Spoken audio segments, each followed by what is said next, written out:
Winston Churchill braces. Britons to their task. On Friday evening last, I received from His Majesty the mission to form a new administration. It was the evident will of Parliament and the nation that this should be conceived on the broadest possible basis and that it should include all parties. I have already completed the most important part of this task. A war cabinet has been formed of 5 members, representing, with the Labour, Opposition, and Liberals, the unity of the nation. It was necessary that this should be done in one single day on account of the extreme urgency and rigor of events. Other key positions were filled yesterday. I am submitting a further list to the King tonight. I hope to complete the appointment of principal ministers during tomorrow. The appointment of other ministers usually takes a little longer. I trust when Parliament meets again, this part of my task will be completed and that the administration will be complete in all respects. I considered it in the public interest to suggest to the Speaker that the House should be summoned today. At the end of today's proceedings, the adjournment of the House will be proposed until May 21st, with provision for earlier meeting if need be. Business for that will be notified to MPs at the earliest opportunity. I now invite the House by a resolution to record its approval of the steps taken and declare its confidence in the new government. The resolution: that this House welcomes the formation of a government representing the united and inflexible resolve of the nation to prosecute the war with Germany to a victorious conclusion. To form an administration of this scale and complexity is a serious undertaking in itself. But we are in the preliminary phase of one of the greatest battles in history. We are in action at many other points, in Norway and in Holland, and we have to be prepared in the Mediterranean. The air battle is continuing, and many preparations have to be made here at home. In this crisis, I think I may be pardoned if I do not address the House at any length today, and I hope that any of my friends and colleagues, or former colleagues who are affected by the political reconstruction, will make all allowances for any lack of ceremony with which it has been necessary to act. I say to the House, as I said to ministers who have joined this government, I have nothing to offer but blood, toil, tears, and sweat. We have before us an ordeal of the most grievous kind. We have before us many, many months of struggle and suffering. You ask, what is our policy? I say it is to wage war by land, sea, and air. War with all our might and with all the strength God has given us, and to wage war against a monstrous tyranny never surpassed in the dark and lamentable catalogue of human crime. That is our policy. You ask, what is our aim? I can answer in one word. It is victory. Victory at all costs. Victory in spite of all terrors. Victory, however long and hard the road may be, for without victory, there is no survival. Let that be realized. No survival for the British Empire. No survival for all that the British Empire has stood for. No survival for the urge, the impulse of the ages, that mankind shall move forward toward his goal. I take up my task in buoyancy and hope. I feel sure that our cause will not be suffered to fail among men. I feel entitled at this juncture, at this time, to claim the aid of all and to say, come then, let us go forward together with our united strength. Lou Gehrig, Farewell Speech. Fans, for the past 2 weeks you've been reading about a bad break I got. Yet today I consider myself the luckiest man on the face of the earth. I have been in ballparks for 17 years and have never received anything but kindness and encouragement from you fans. Look at these grand men. Which of you wouldn't consider it the highlight of his career just to associate with them for even one day? Sure, I'm lucky. Who wouldn't consider it an honor to have known Jacob Ruppert, also the builder of baseball's greatest empire, Ed Barrow, to have spent 6 years with that wonderful little fellow Miller Huggins, then to have spent the next 9 years with that outstanding leader, that smart student of psychology, the best manager in baseball today, Joe McCarthy. Sure, I'm lucky. When the New York Giants, a team you would give your right arm to beat, and vice versa, send you a gift, that's something. When everybody down to the groundskeepers, and those boys in white coats remember you with trophies, that's something. When you have a wonderful mother-in-law who takes sides with you and squabbles against her own daughter, that's something. When you have a father and mother who work all their lives so that you can have an education and build your body, it's a blessing. When you have a wife who has been a tower of strength and shown more courage than you dreamed existed, that's the finest I know. So I close in saying that I might have had a tough break, but I have an awful lot to live for. John F. Kennedy. Ich bin ein Berliner. 2,000 years ago, the proudest boast was civis Romanus sum. Today in the world of freedom, the proudest boast is Ich bin ein Berliner. There are many people in the world who really don't understand, or say they don't, what is the great issue between the free world and the communist world. Let them come to Berlin. There are some who say that communism is the wave of the future. Let them come to Berlin. And there are some who say in Europe and elsewhere we can work with the communists. Let them come to Berlin. And there are even a few who say that it's true that communism is an evil system, but it permits us to make economic progress. Let them come to Berlin. Freedom has many difficulties, and democracy is not perfect. But we have never had to put up a wall to keep our people in, to prevent them from leaving us. I want to say on behalf of my countrymen who live many miles away on the other side of the Atlantic, who are far distant from you, that they take the greatest pride that they have been able to share with you, even from a distance, the story of the last 18 years. I know of no town, no city that has been besieged for 18 years that still lives with the vitality and the force and the hope and the determination of the city of West Berlin. While the wall is the most obvious and vivid demonstration of the failures of the communist system, all the world can see we take no satisfaction in it, for it is, as your mayor has said, an offense not only against history, but an offense against humanity, separating families, dividing husbands and wives and brothers and sisters, and dividing a people who wish to be joined together. What is true of this city is true of Germany. Real, lasting peace in Europe can never be assured as long as 1 German out of 4 is denied the elementary right of free men, and that is to make a free choice. In 18 years of peace and good faith, this generation of Germans has earned the right to be free, including the right to unite their families and their nation in lasting peace with goodwill to all people. You live in a defended island of freedom, but your life is part of the main. So let me ask you as I close to lift your eyes beyond the dangers of today to the hopes of tomorrow, beyond the freedom merely of this city of Berlin and all your country of Germany, to the advance of freedom everywhere, beyond the wall to the day of peace with justice, beyond yourselves and ourselves to all mankind. Freedom is indivisible, and when one man is enslaved, who are free? When all are free, then we can look forward to that day when this city will be joined as one, and this country and this great continent of Europe, in a peaceful and hopeful globe.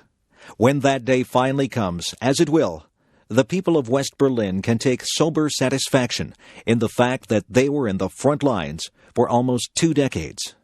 All free men, wherever they may live, are citizens of Berlin. And therefore, as a free man, I take pride in the words, Ich bin ein Berliner. Robert F. Kennedy, speech after assassination of Martin Luther King, Jr. I have bad news for you, for all of our fellow citizens, and people who love peace all over the world, and that is that Martin Luther King was shot and killed tonight. Martin Luther King dedicated his life to love and to justice for his fellow human beings, and he died because of that effort. In this difficult day, in this difficult time for the United States, it is perhaps well to ask what kind of a nation we are and what direction we want to move in.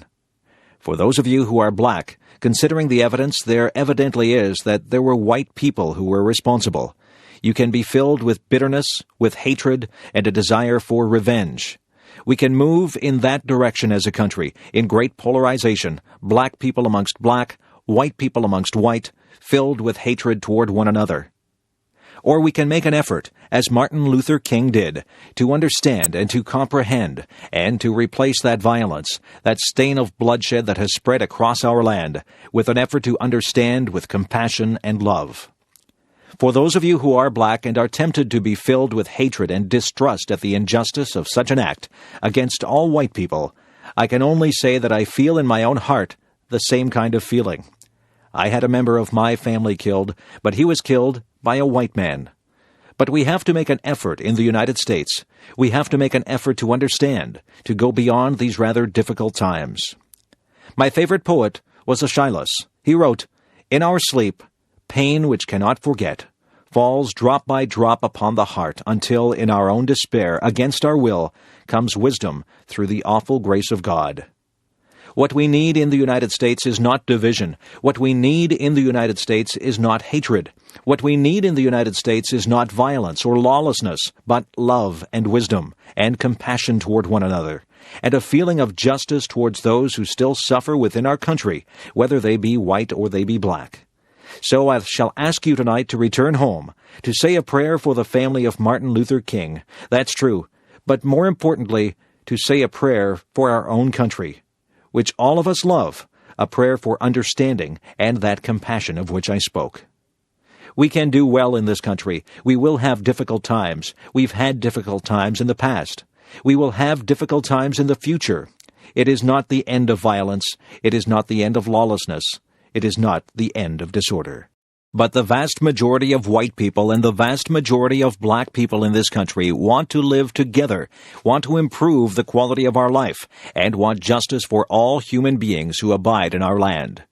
Let us dedicate ourselves to what the Greeks wrote so many years ago, to tame the savageness of man, and to make gentle the life of this world. Let us dedicate ourselves to that, and say a prayer for our country and for our people. Ronald Reagan. Speech at Normandy. We're here to mark that day in history when the Allied peoples joined in battle to reclaim this continent to liberty. For 4 long years, much of Europe had been under a terrible shadow. Free nations had fallen. Jews cried out in the camps. Millions cried out for liberation. Europe was enslaved, and the world prayed for its rescue. Here in Normandy, the rescue began. Here, the Allies stood and fought against tyranny in a giant undertaking unparalleled in human history. We stand on a lonely, windswept point on the northern shore of France. The air is soft. But 40 years ago, at this moment, the air was dense with smoke and the cries of men, and the air was filled with the crack of rifle fire and the roar of cannon. At dawn, on the morning of the 6th of June, 1944, 225 Rangers jumped off the British landing craft and ran to the bottom of these cliffs. Their mission was one of the most difficult and daring of the invasion: to climb these sheer and desolate cliffs and to take out the enemy guns. The Allies had been told that some of the mightiest of these guns were here, and they would be trained on the beaches to stop the Allied advance. The Rangers looked up and saw the enemy soldiers at the edge of the cliffs, shooting down at them with machine guns and throwing grenades. And the American Rangers began to climb. They shot rope ladders over the face of these cliffs and began to pull themselves up. When one Ranger fell, another would take his place. When one rope was cut, a Ranger would grab another and begin his climb again. They climbed, shot back, and held their footing.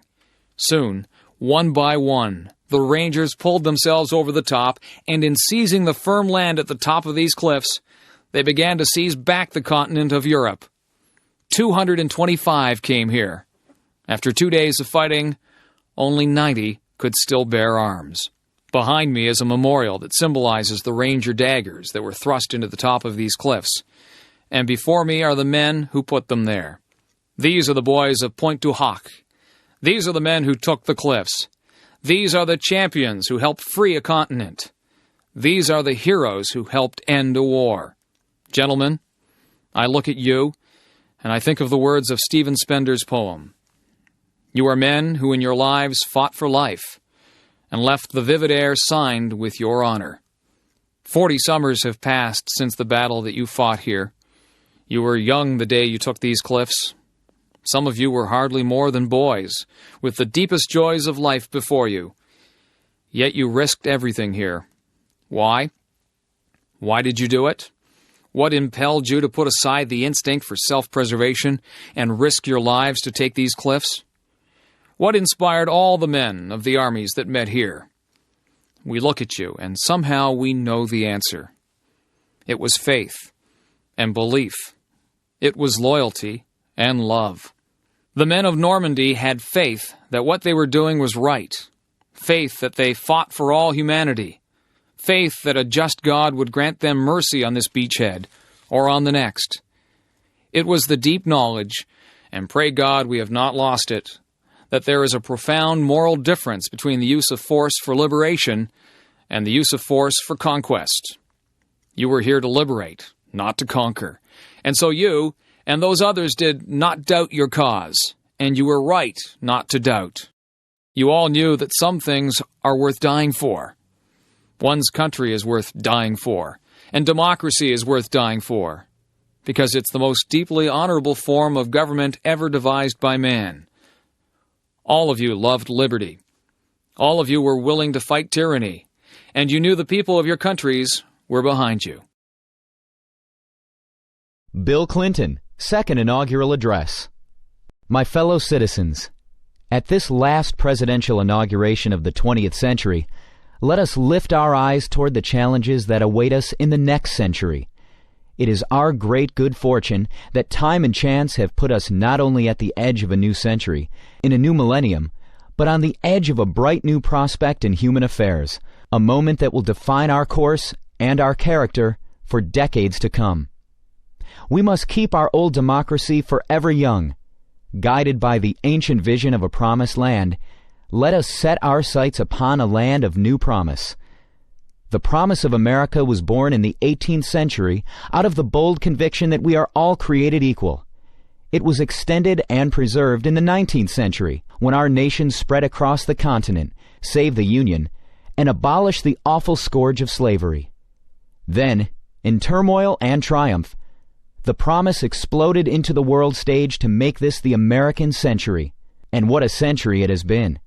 America became the world's mightiest industrial power, saved the world from tyranny in 2 world wars and a long Cold War, and time and again reached out across the globe to millions who, like us, longed for the blessings of liberty.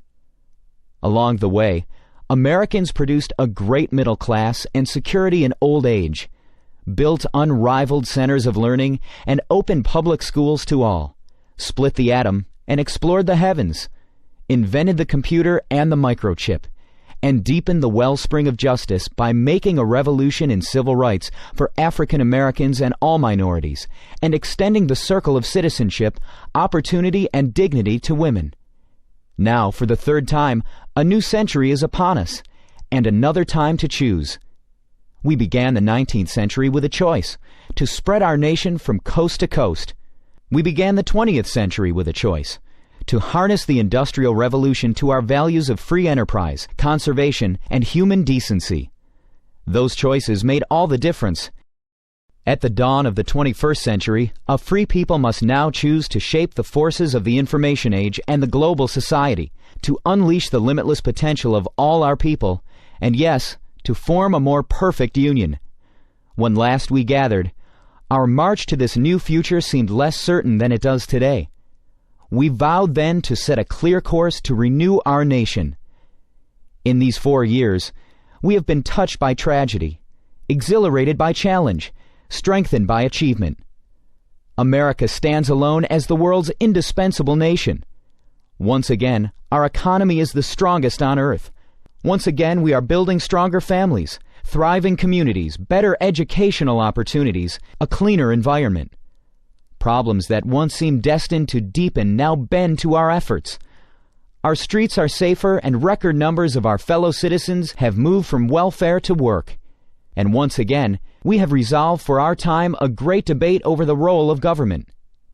Today we can declare, government is not the problem, and government is not the solution. We, the American people, we are the solution. Our founders understood that well and gave us a democracy strong enough to endure for centuries, flexible enough to face our common challenges and advance our common dreams in each new day. As times change, so government must change. We need a new government for a new century, humble enough not to try to solve our problems for us, but strong enough to give us the tools to solve our problems for ourselves. A government that is smaller, lives within its means, and does more with less. Yet where it can stand up for our values and interests in the world, and where it can give Americans the power to make a real difference in their everyday lives, government should do more, not less. The preeminent mission of our new government is to give all Americans an opportunity, not a guarantee, but a real opportunity to build better lives. Beyond that, my fellow citizens, the future is up to us. Our founders taught us that the preservation of our liberty and our union depends upon responsible citizenship. And we need a new sense of responsibility for a new century. There is work to do, work that government alone cannot do. Teaching children to read, hiring people off welfare rolls, coming out from behind locked doors and shuttered windows to help reclaim our streets from drugs and gangs and crime, taking time out of our own lives to serve others. Each and every one of us, in our own way, must assume personal responsibility, not only for ourselves and our families, but for our neighbors and our nation. Our greatest responsibility is to embrace a new spirit of community for a new century. For any one of us to succeed, we must succeed as one America. The challenge of our past remains the challenge of our future. Will we become one nation, one people, with one common destiny or not? Will we all come together or come apart?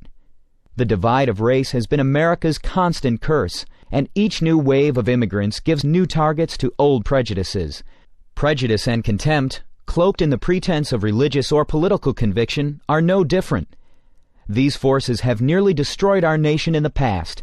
They plague us still. They fuel the fanaticism of terror, and they torment the lives of millions in fractured nations all around the world.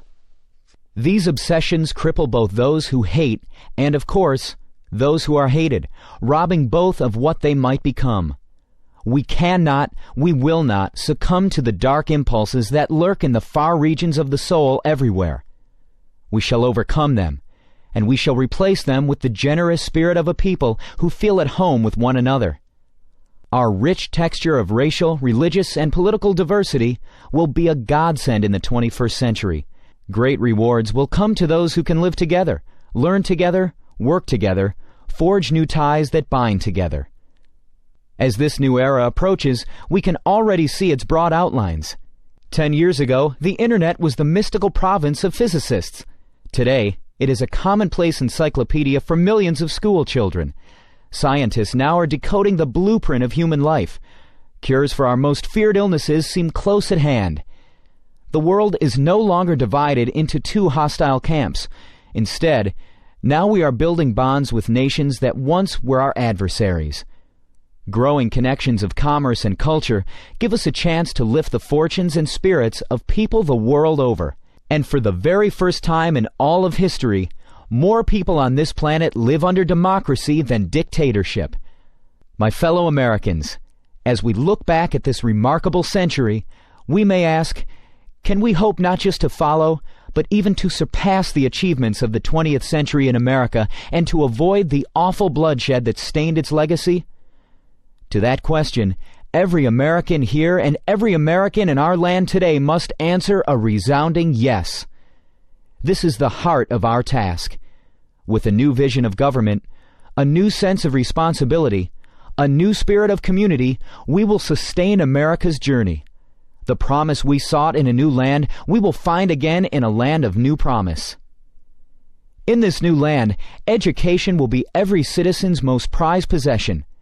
Our schools will have the highest standards in the world, igniting the spark of possibility in the eyes of every girl and every boy, and the doors of higher education will be open to all.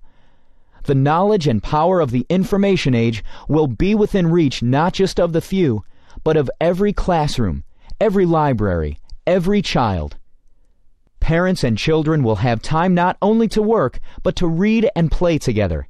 And the plans they make at their kitchen table will be those of a better home, a better job, the certain chance to go to college.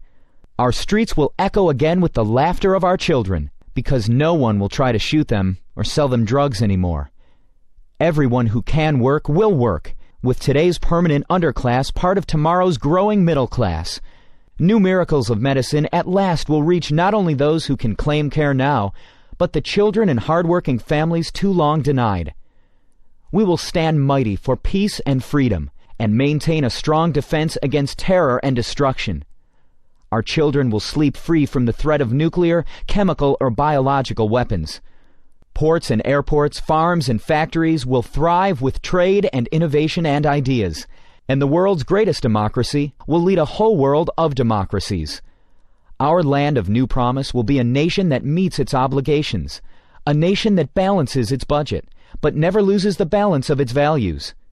A nation where our grandparents have secure retirement and health care, and their grandchildren know we have made the reforms necessary to sustain those benefits for their time. A nation that fortifies the world's most productive economy, even as it protects the great natural bounty of our water, air, and majestic land. And in this land of new promise, we will have reformed our politics so that the voice of the people will always speak louder than the din of narrow interests, regaining the participation and deserving the trust of all Americans. Fellow citizens, let us build that America, a nation ever moving forward toward realizing the full potential of all its citizens. Prosperity and power. Yes, they are important, and we must maintain them. But let us never forget, the greatest progress we have made, and the greatest progress we have yet to make, is in the human heart. In the end, all the world's wealth and 1,000 armies are no match for the strength and decency of the human spirit. 34 years ago, the man whose life we celebrate today spoke to us down there, at the other end of this mall, in words that move the conscience of a nation. Like a prophet of old, he told of his dream that one day America would rise up and treat all its citizens as equals before the law and in the heart. Martin Luther King's dream was the American dream. His quest is our quest. The ceaseless striving to live out our true creed. Our history has been built on such dreams and labors, and by our dreams and labors we will redeem the promise of America in the 21st century. To that effort I pledge all my strength and every power of my office. I ask the members of Congress here to join in that pledge. The American people return to office a president of one party and a Congress of another. Surely they did not do this to advance the politics of petty bickering and extreme partisanship they plainly deplore. No, they call on us instead to be repairers of the breach and to move on with America's mission. America demands and deserves big things from us, and nothing big ever came from being small. Let us remember the timeless wisdom of Cardinal Bernardin when facing the end of his own life. He said, "It is wrong to waste the precious gift of time on acrimony and division." Fellow citizens, we must not waste the precious gift of this time, for all of us are on that same journey of our lives, and our journey, too, will come to an end. But the journey of our America must go on. And so, my fellow Americans, we must be strong, for there is much to do. The demands of our time are great, and they are different. Let us meet them with faith and courage, with patience and a grateful and happy heart. Let us shape the hope of this day into the noblest chapter in our history. Yes, let us build our bridge, a bridge wide enough and strong enough for every American to cross over to a blessed land of new promise.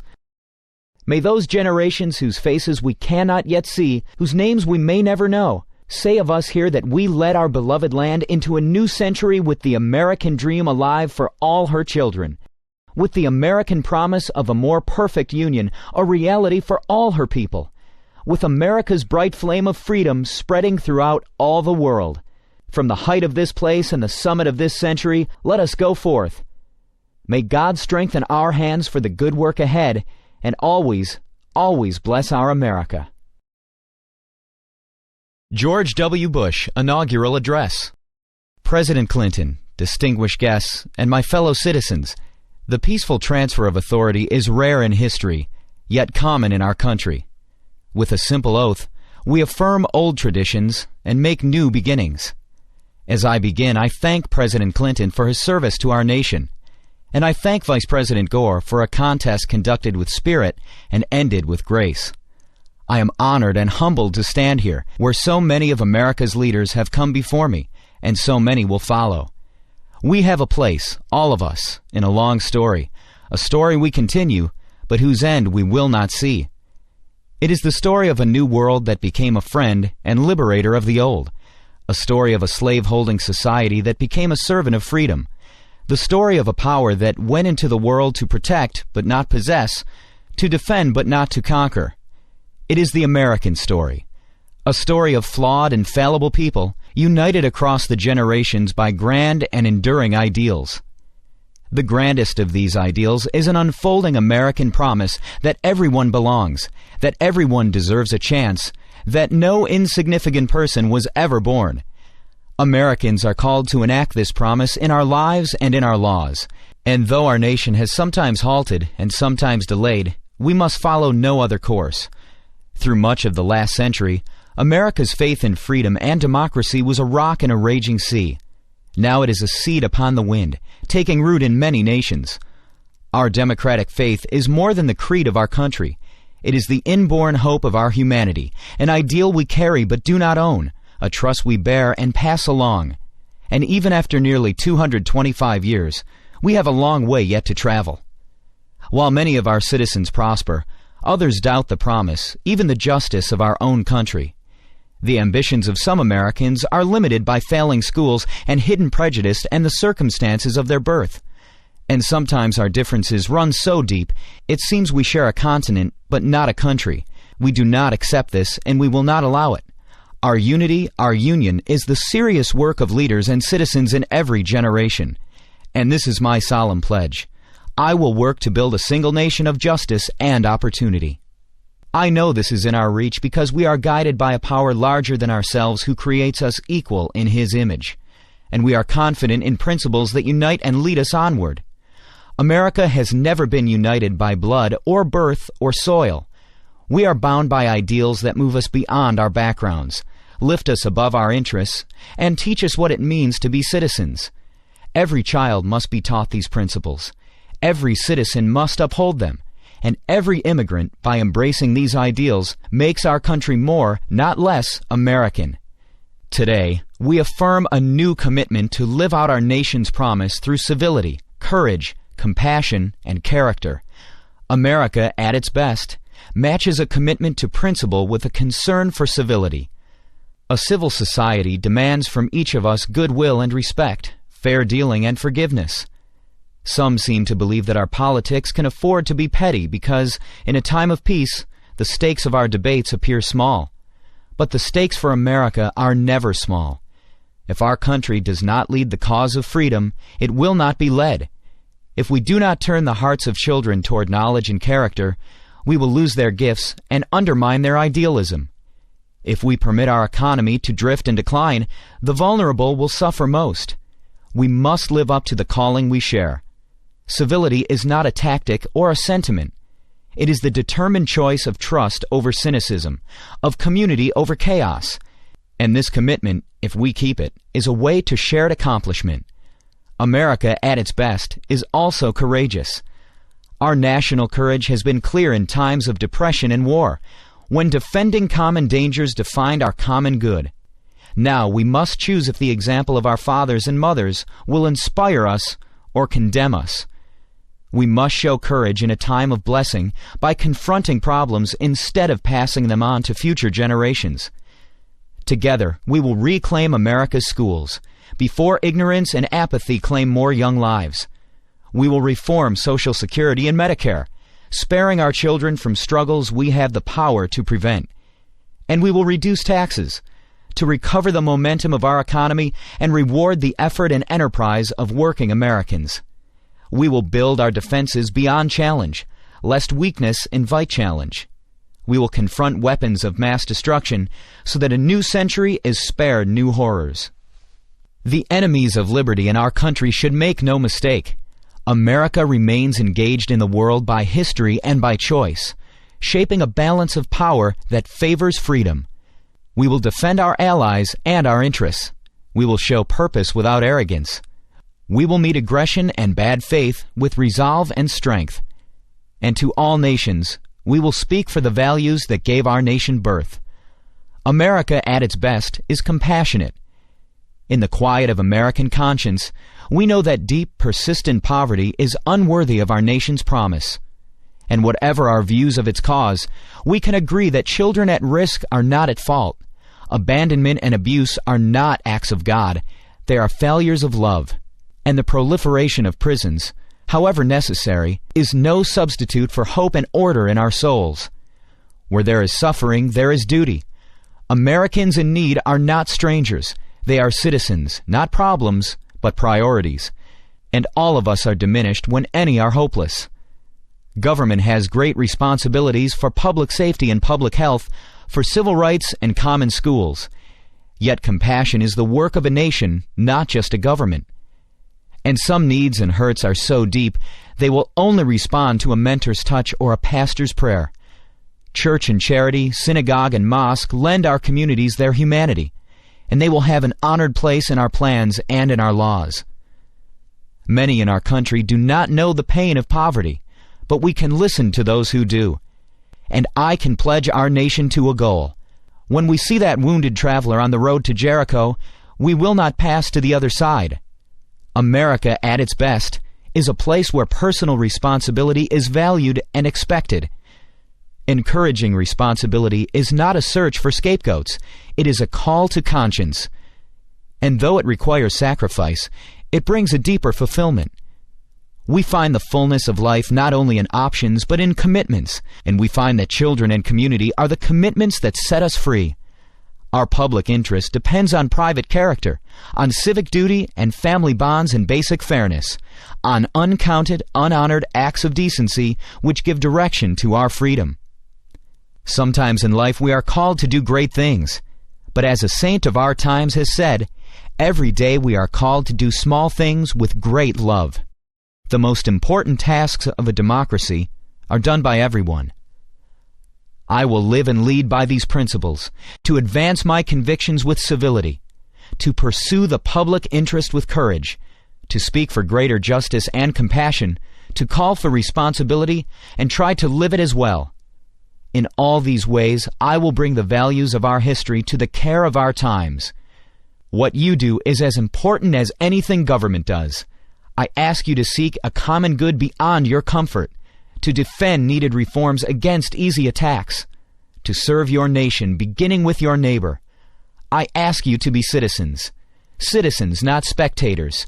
Citizens, not subjects. Responsible citizens, building communities of service and a nation of character. Americans are generous and strong and decent, not because we believe in ourselves, but because we hold beliefs beyond ourselves. When this spirit of citizenship is missing, no government program can replace it. When this spirit is present, no wrong can stand against it. After the Declaration of Independence was signed, Virginia statesman John Page wrote to Thomas Jefferson, "We know the race is not to the swift nor the battle to the strong. Do you not think an angel rides in the whirlwind and directs this storm?" Much time has passed since Jefferson arrived for his inauguration. The years and changes accumulate. But the themes of this day he would know: our nation's grand story of courage and its simple dream of dignity. We are not this story's author, who fills time and eternity with his purpose. Yet his purpose is achieved in our duty, and our duty is fulfilled in service to one another. Never tiring, never yielding, never finishing, we renew that purpose today, to make our country more just and generous, to affirm the dignity of our lives and every life. This work continues. This story goes on, and an angel still rides in the whirlwind and directs this storm. God bless you all, and God bless America. Takakodoi. The underpinnings of our lives is hope. If we have the smallest margin of hope, we can continue to exist. I believe what is sought from politics is to expand that hope even by the smallest margin. When we think of it, however, it seems politics has cast a shadow over people's hopes. I cannot ask help, but ask myself if there has ever been so much urgency embodied in the words, future of hope. However, even knowing the absolute destructive capacity of nuclear weapons, and having experienced its atrocity, mankind still has not been able to walk the road to the destruction of nuclear arms. To the contrary, some countries see the retention of nuclear arms as the symbol of a national power. In the 21st century, we are going to gain richness with science and technology. Or will humanity be subjugated to science and technology? We will be faced with the choice of one or the other. I believe the advances of telecommunication technology will present us with similar choices in the future. 50 years after the war, the Japanese society is caught in a very perplexing stagnation. When I look back on the last 50 years of Japanese history, I am beset by the deepest soul-searching and painful frustration when I find that we Japanese have not been able to overcome our mistakes on our own volition. We still have not been able to reach a reconciliation with many of our Asian friends. Politicians should speak of the future, of ethics, and life. A discussion of hope should be based on fundamental principles. In particular, politicians must speak with children and young people and women if we are to retain hope for the future. Politicians must be accountable for their decisions, and they must also question the criteria in which their responsibility would be assessed. That is, why our enlightened forebears and predecessors who have translated ideals into reality continue to be respected and be a source of encouragement. Immanuel Kant wrote, "Truly lasting peace is not an empty ideal, but a challenge given to us. This challenge will be solved gradually, and we will eventually reach our goal. We must all share a firm resolve to realize our goals. The critical stimulus for that will be the recognition of human rights and coexistence. However, there are many problems that face us, but when we think of how we can respond to such difficulties and challenges, I question where we can place our starting point. It is at this fundamental question that the future of hope must be questioned. That is the question I entertain for myself, and which I believe has to be resolved." Naomi Wolf, A Woman's Place. Even the best of revolutions can go awry when we internalize the attitudes we are fighting. The class of 1992 is graduating into a violent backlash against the advances women have made over the last 20 years.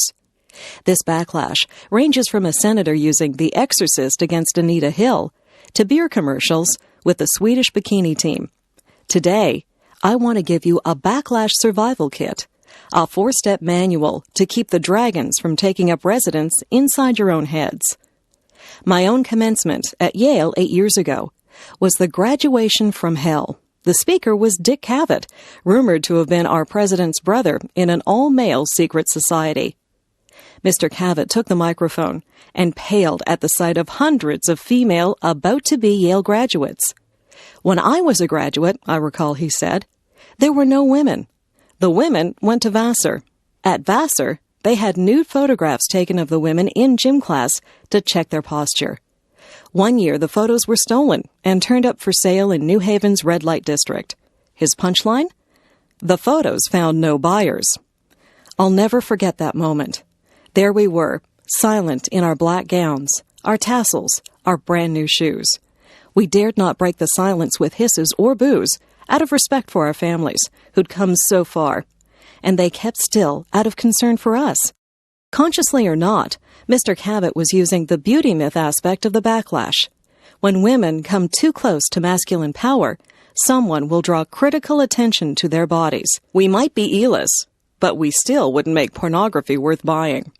That afternoon, several hundred men were confirmed in the power of a powerful institution, but many of the women felt the shame of the powerless, the choking on silence, the complicity, the helplessness. We were orphaned from the institution. I want to give you the commencement talk that was denied to me. Message number 1 in your survival kit. Redefine becoming a woman.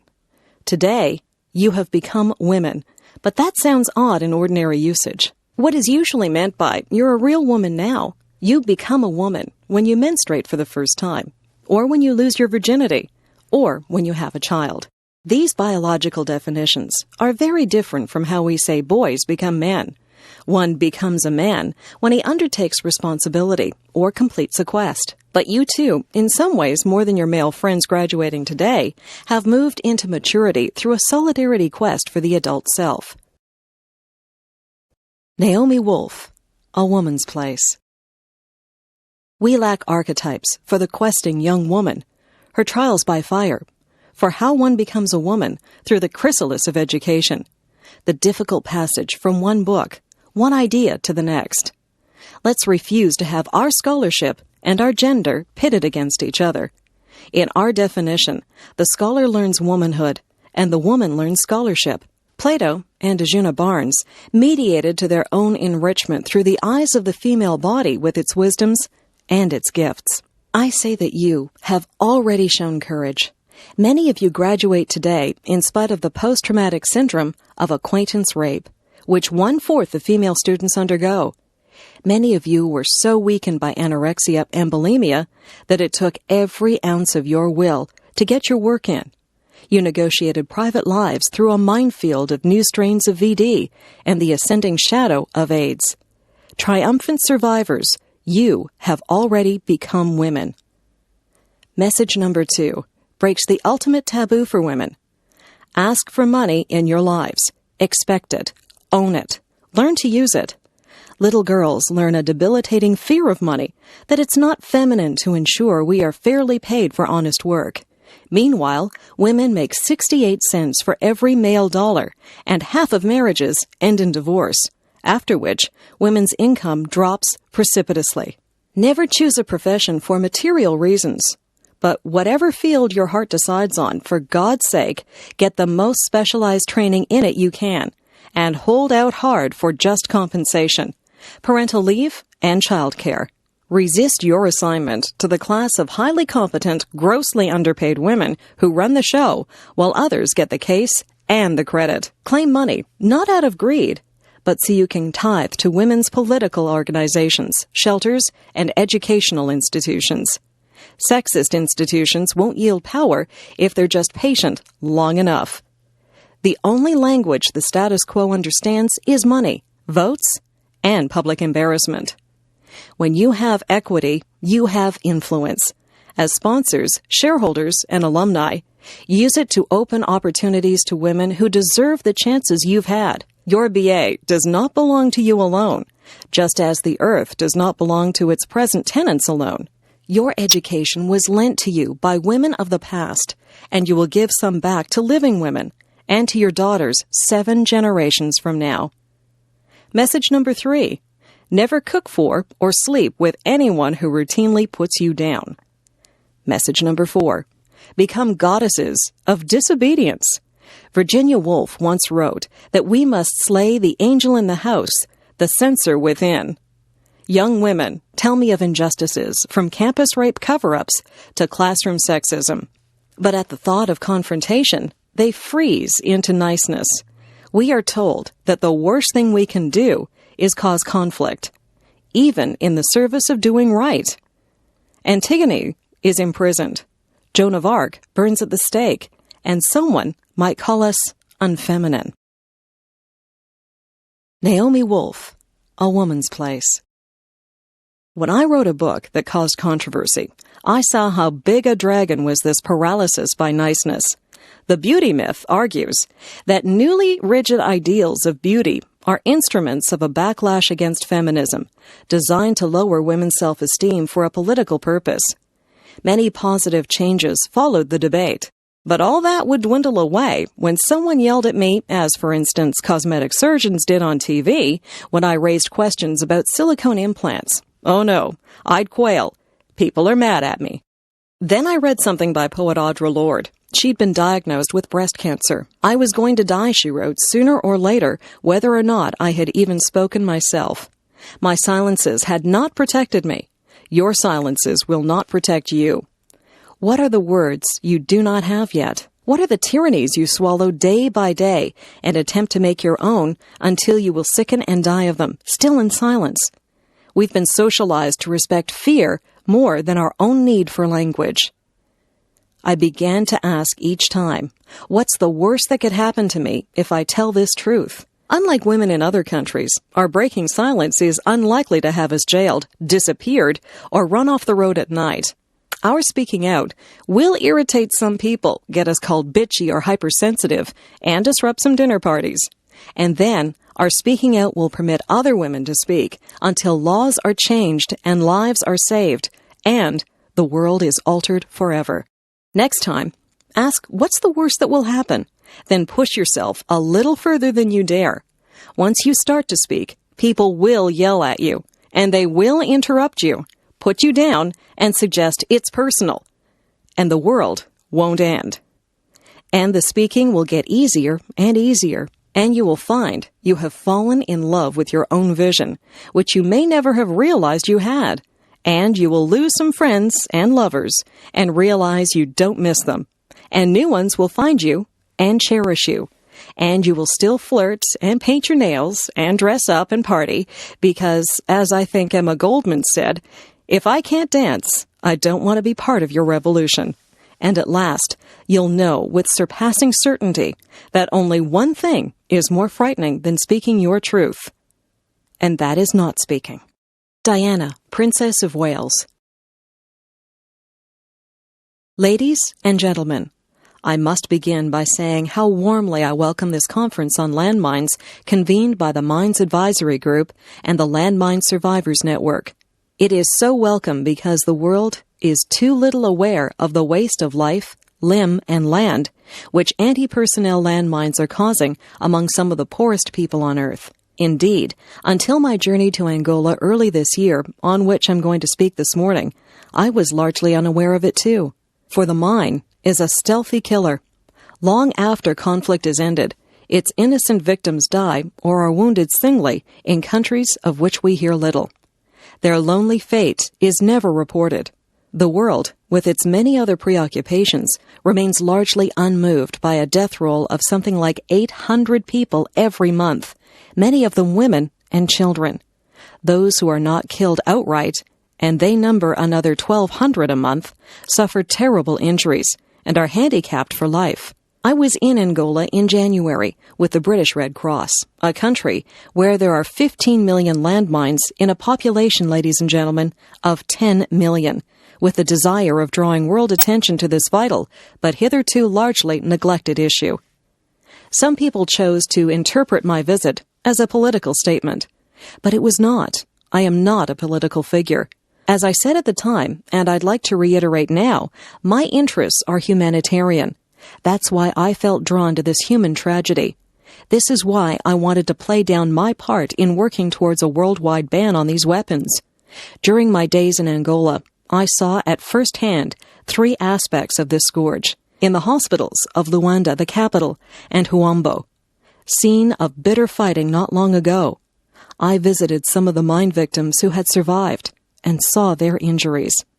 I'm not going to describe them because, in my experience, it turns too many people away from the subject. Suffice to say that when you look at the mangled bodies, some of them children caught by these mines, you marvel at their survival. What is so cruel about these injuries is that they are mostly invariably suffered where medical resources are scarce. I observed for myself some of the obstacles to improving medical care in most of these hospitals. Often, there's a chronic shortage of medicine, of painkillers, even of anesthetics. Surgeons constantly engaged in amputating shattered limbs never have all the facilities we would expect to see here. So the human pain that is to be borne is often beyond imagining. This emergency medical care, moreover, is only the first step back to a sort of life. For those whose living is the land, loss of an arm or leg is an overwhelming handicap which lasts for life. I saw the fine work being done by the Red Cross and other agencies to replace lost limbs. But making prosthesis is a costly as well as complicated business. For example, a young child will need several different fittings as it grows older. Sometimes the severity of the injury makes the fitting of an artificial limb impossible. There are never enough resources to replace all the limbs that are lost. Diana, Princess of Wales. As the Red Cross have expressed it, each victim who survives will incur lifetime expenses for surgery and prosthetic care totaling between $2,000 and $3,000. That is an intolerable load for a handicapped person in a poor country. That is something to which the world should urgently turn its conscience. In Angola, 1 in every 334 members of the population is an amputee. Angola has the highest rate of amputees in the world. How can countries which manufacture and trade in these weapons square their conscience with such human devastation? My third main experience was to see what has been done slowly and perilously to get these mines out of the earth.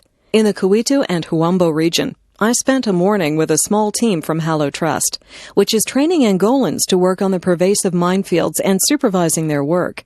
I speak of our team because men of the Mines Advisory Group, or in this instance the Hallow Trust, who volunteer for this hazardous work, are usually former members of our own services. I take this opportunity to pay my tribute to the work these men do on our behalf. The perils they encounter are not just confined to mines. 2 members of the Mines Advisory Group team in Cambodia, Chris Howes and Hun Horth, were kidnapped by the Khmer Rouge a year ago, and their fate is uncertain. We can only pray for their safe return.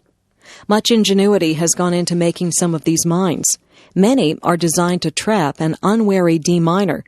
Whenever such tricky mines appear, the deminer will call in one of the supervising team, who will then take over. That is what keeps their lives perpetually at risk. It might be less hazardous, I reflect, after my visit to Angola, if some of the technical skills used in making mines had been applied to better methods of removing them. Many of these mines are relatively cheap. They can be bought for 5 apiece or less. Tracing them, lifting them, and disposing of them costs far more, sometimes as much as 100 times more. Angola is full of refugees returning after a long war. They present another aspect of this tragedy. The refugee turns towards home, often ignorant of conditions in his homeland. He knows of mines, but homeward bound, eagerness to complete the journey gets the better of him. Or he finds mines on what was once his land and attempts to clear them.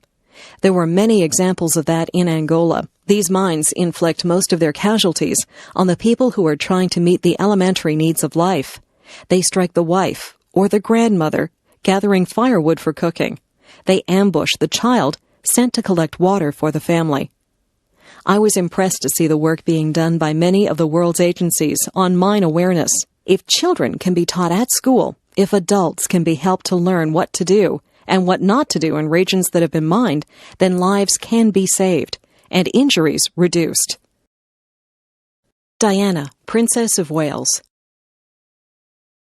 There are said to be around 110 million mines lurking somewhere in the world, and over a third of them are to be found in Africa. Angola is probably more heavily mined than anywhere else because the war went on for such a long time, and it invaded so much of the country. So that country is going to be infested with mines and will suffer many more victims. And this brings me to one of the main conclusions I reached after this experience. Even if the world decided tomorrow to ban these weapons, this terrible legacy of mines already in the earth would continue to plague the poor nations of the globe. The evil that men do lives after them. And so, it seems to me, there rests a certain obligation upon the rest of us. One of my objectives in visiting Angola was to forward the cause of those, like the Red Cross, striving in the name of humanity to secure an international ban on these weapons. Since then, we are glad to see some real progress has been made. There are signs of a change of heart, at least in some parts of the world. For that, we should be cautiously grateful. If an international ban on landmines can be secured, it means, looking far ahead, that the world may be a safer place for this generation's grandchildren. But for this generation, in much of the developing world, there will be no relief, no relaxation. The toll of deaths and injuries caused by mines already there will continue. This tracing and lifting of mines, as I saw in Angola, is a desperately slow business. So in my mind, a central question remains. Should we not do more to quicken the deminers' work, to help the injured back to some sort of life, to further our own contribution to aid and development? The country is enriched by the work done by its overseas agencies and non-governmental organizations who work to help people in Africa and Asia to improve the quality of their lives. Yet mines cast a constant shadow over so much of this work. Resettlement of refugees is made more hazardous. Good land is put out of bounds. Recovery from war is delayed. Aid workers themselves are put at risk. I would like to see more done for those living in this no man's land, which lies between the wrongs of yesterday and the urgent needs of today. I think we owe it. I also think it would be of benefit to us as well as to them. The more expeditiously we can end this plague on earth caused by the landmine, the more readily we can set about the constructive tasks to which so many give their hand in the cause of humanity. Margaret Thatcher. Europe is not the creation of the Treaty of Rome, nor is the European idea the property of any group or institution. We British are as much heirs to the legacy of European culture as any other nation. Our links to the rest of Europe, the continent of Europe, have been the dominant factor in our history. For 300 years, we were part of the Roman Empire, and our maps still trace the straight lines of the roads the Romans built. Our ancestors, Celts, Saxons, and Danes, came from the continent. Our nation was, in that favorite community word, restructured under Norman and Angevin rule in the 11th and 12th centuries. This year we celebrate the 300th anniversary of the glorious revolution in which the British crown passed to Prince William of Orange and Queen Mary. We visit the great churches and cathedrals of Britain, read our literature, and listen to our language. All bear witness to the cultural riches which we have drawn from Europe and other Europeans from us.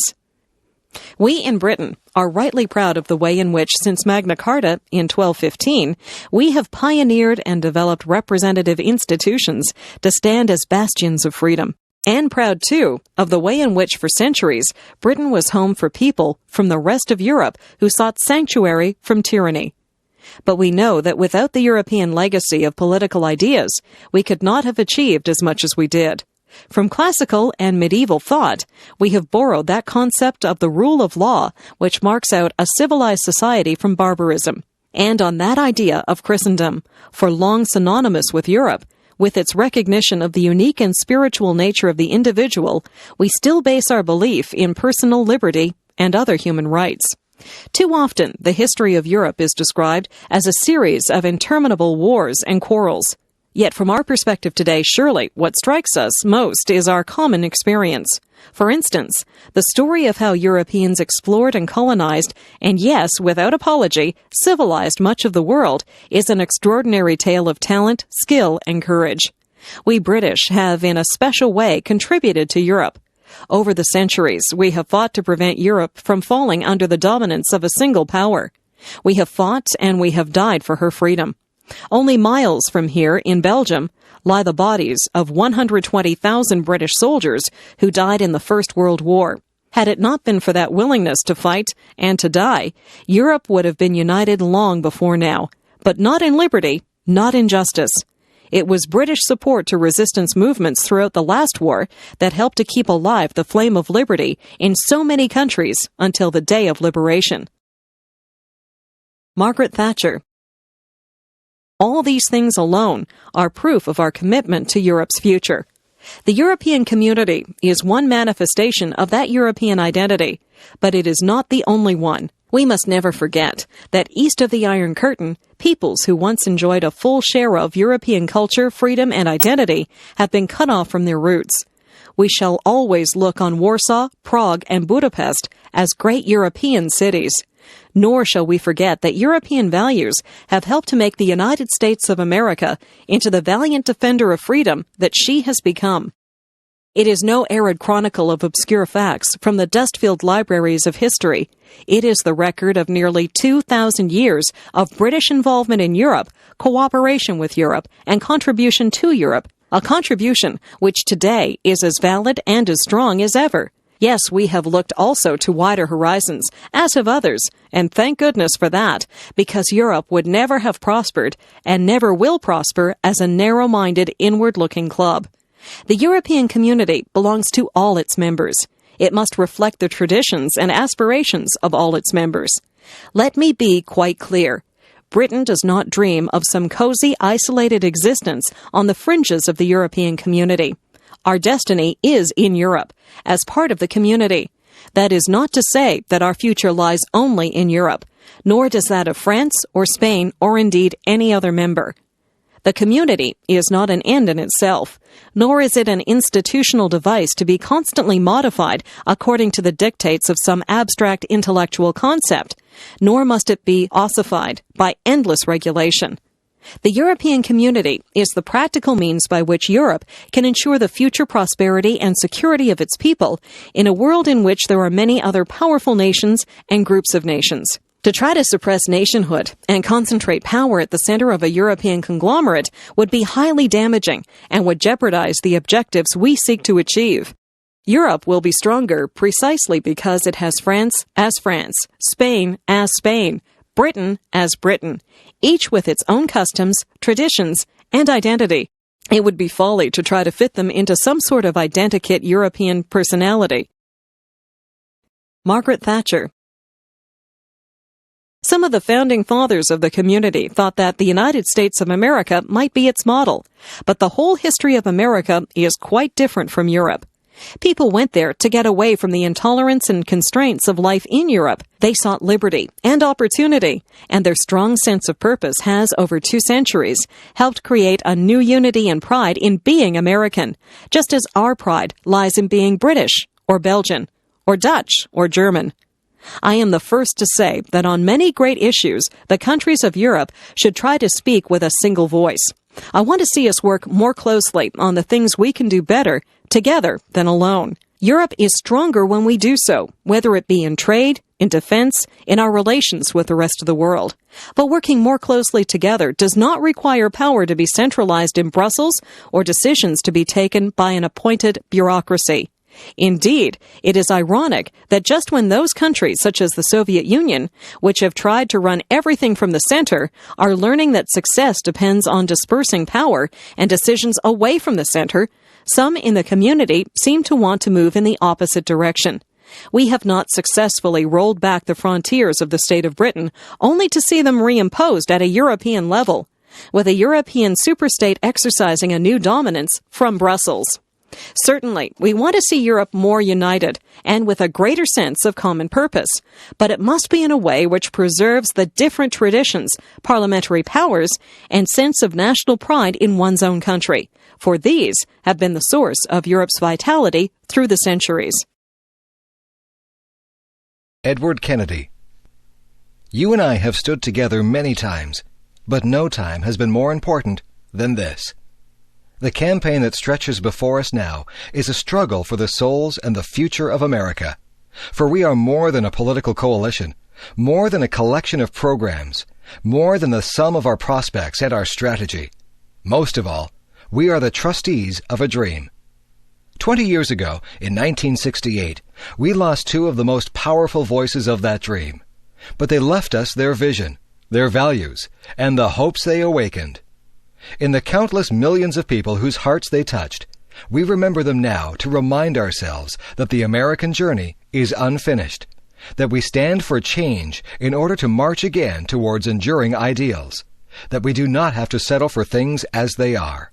Martin Luther King Jr. told us something we need to hear anew. He said, "We are now faced with the fact that tomorrow is today. We are confronted with the fierce urgency of now in the unfolding life and history.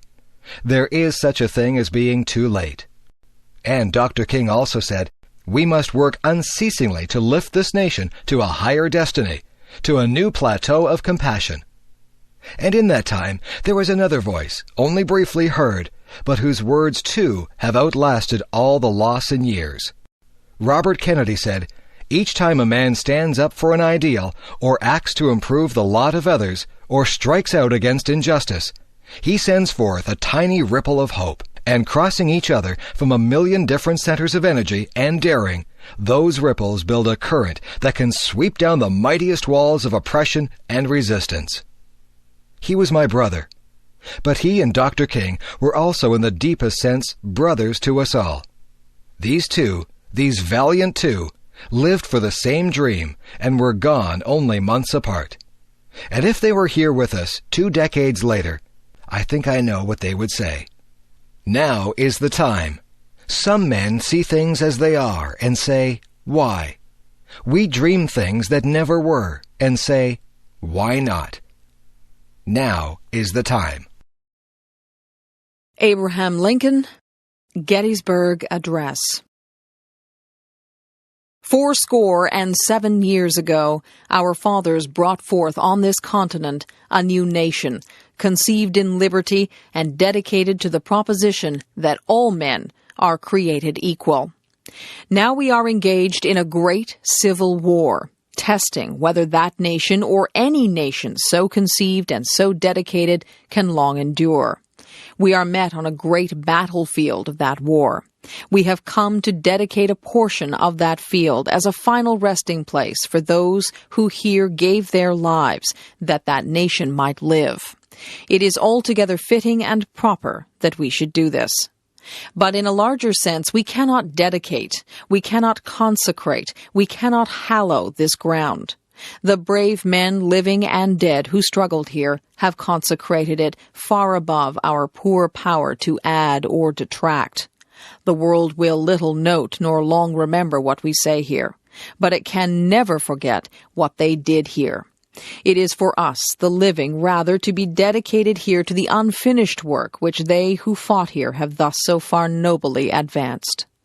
It is rather for us to be here dedicated to the great task remaining before us, that from these honored dead we take increased devotion to that cause for which they gave the last full measure of devotion, that we here highly resolve that these dead shall not have died in vain, that this nation, under God, shall have a new birth of freedom, and that government of the people, by the people, for the people, shall not perish from the earth.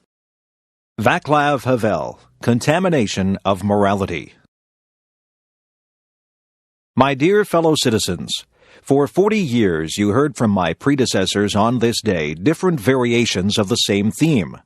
How our country flourished, how many million tons of steel we produced, how happy we all were, how we trusted our government, and what bright perspectives were unfolding in front of us. I assume you did not propose me for this office so that I too would lie to you. Our country is not flourishing. The enormous creative and spiritual potential of our nation is not being used sensibly. Entire branches of industry are producing goods which are of no interest to anyone, while we are lacking the things we need. A state which calls itself a worker state humiliates and exploits workers. Our obsolete economy is wasting the little energy we have available. A country that once could be proud of the educational level of its citizens spends so little on education that it ranks today as 72nd in the world.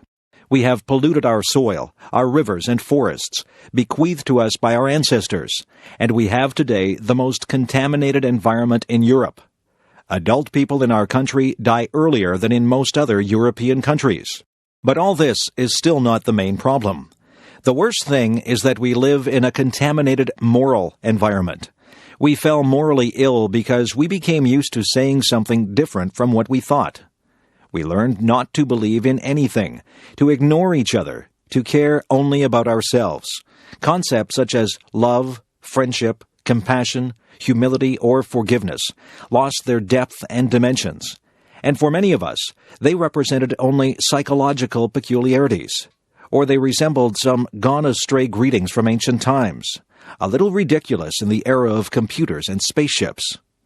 Only a few of us were able to cry out loud that the powers that be should not be all-powerful, and that special farms, which produce ecologically pure and top-quality food just for them, should send their produce to schools, children's homes, and hospitals if our agriculture was unable to offer them to all. The previous regime, armed with its arrogant and intolerant ideology, reduced man to a force of production and nature to a tool of production. In this, it attacked both their very substance and their mutual relationship. It reduced gifted and autonomous people, skillfully working in their own country, to nuts and bolts of some monstrously huge, noisy, and stinking machine, whose real meaning is not clear to anyone. It cannot do more than slowly but inexorably wear down itself and all its nuts and bolts. When I talk about contaminated moral atmosphere, I am not talking just about the gentlemen who eat organic vegetables and do not look out of the plane windows. I am talking about all of us. We had all become used to the totalitarian system and accepted it as unchangeable fact, and thus helped to perpetuate it. In other words, we are all, though naturally to differing extents, responsible for the operation of the totalitarian machinery. None of us is just its victim. We are also all its co-creators. Václav Havel, Contamination of Morality. Why do I say this? It would be very unreasonable to understand the sad legacy of the last 40 years as something alien, which some distant relative bequeathed us. On the contrary, we have to accept this legacy as a sin we committed against ourselves. If we accept it as such, we will understand that it is up to us all, and up to us only, to do something about it. We cannot blame the previous rulers for everything, not only because it would be untrue, but also because it could blunt the duty that each of us faces today, namely, the obligation to act independently, freely, reasonably, and quickly. Let us not be mistaken. The best government in the world, the best parliament, and the best president cannot achieve much on their own. And it would also be wrong to expect a general remedy from them only. Freedom and democracy include participation and therefore responsibility from us all. If we realize this, then all the horrors that the new Czechoslovak democracy inherited will cease to appear so terrible. If we realize this, hope will return to our hearts.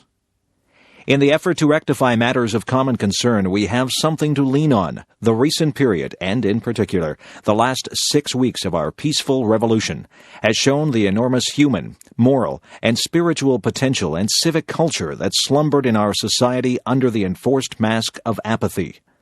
Whenever someone categorically claimed that we were this or that, I always objected that society is a very mysterious creature, and that it is not wise to trust only the face it presents to you. I am happy that I was not mistaken. Everywhere in the world, people wonder where those meek, humiliated, skeptical, and seemingly cynical citizens of Czechoslovakia found the marvelous strength to shake from their shoulders in several weeks, and in a decent and peaceful way, the totalitarian yoke. And let us ask, from where did the young people who never knew another system take their desire for truth, their love of free thought, their political ideas, their civic courage, and civic prudence? How did it happen that their parents, the very generation that had been considered as lost, joined them? How is it possible that so many people immediately knew what to do, and none of them needed any advice or instruction? Masaryk based his politics on morality. Let us try in a new time and in a new way to restore this concept of politics.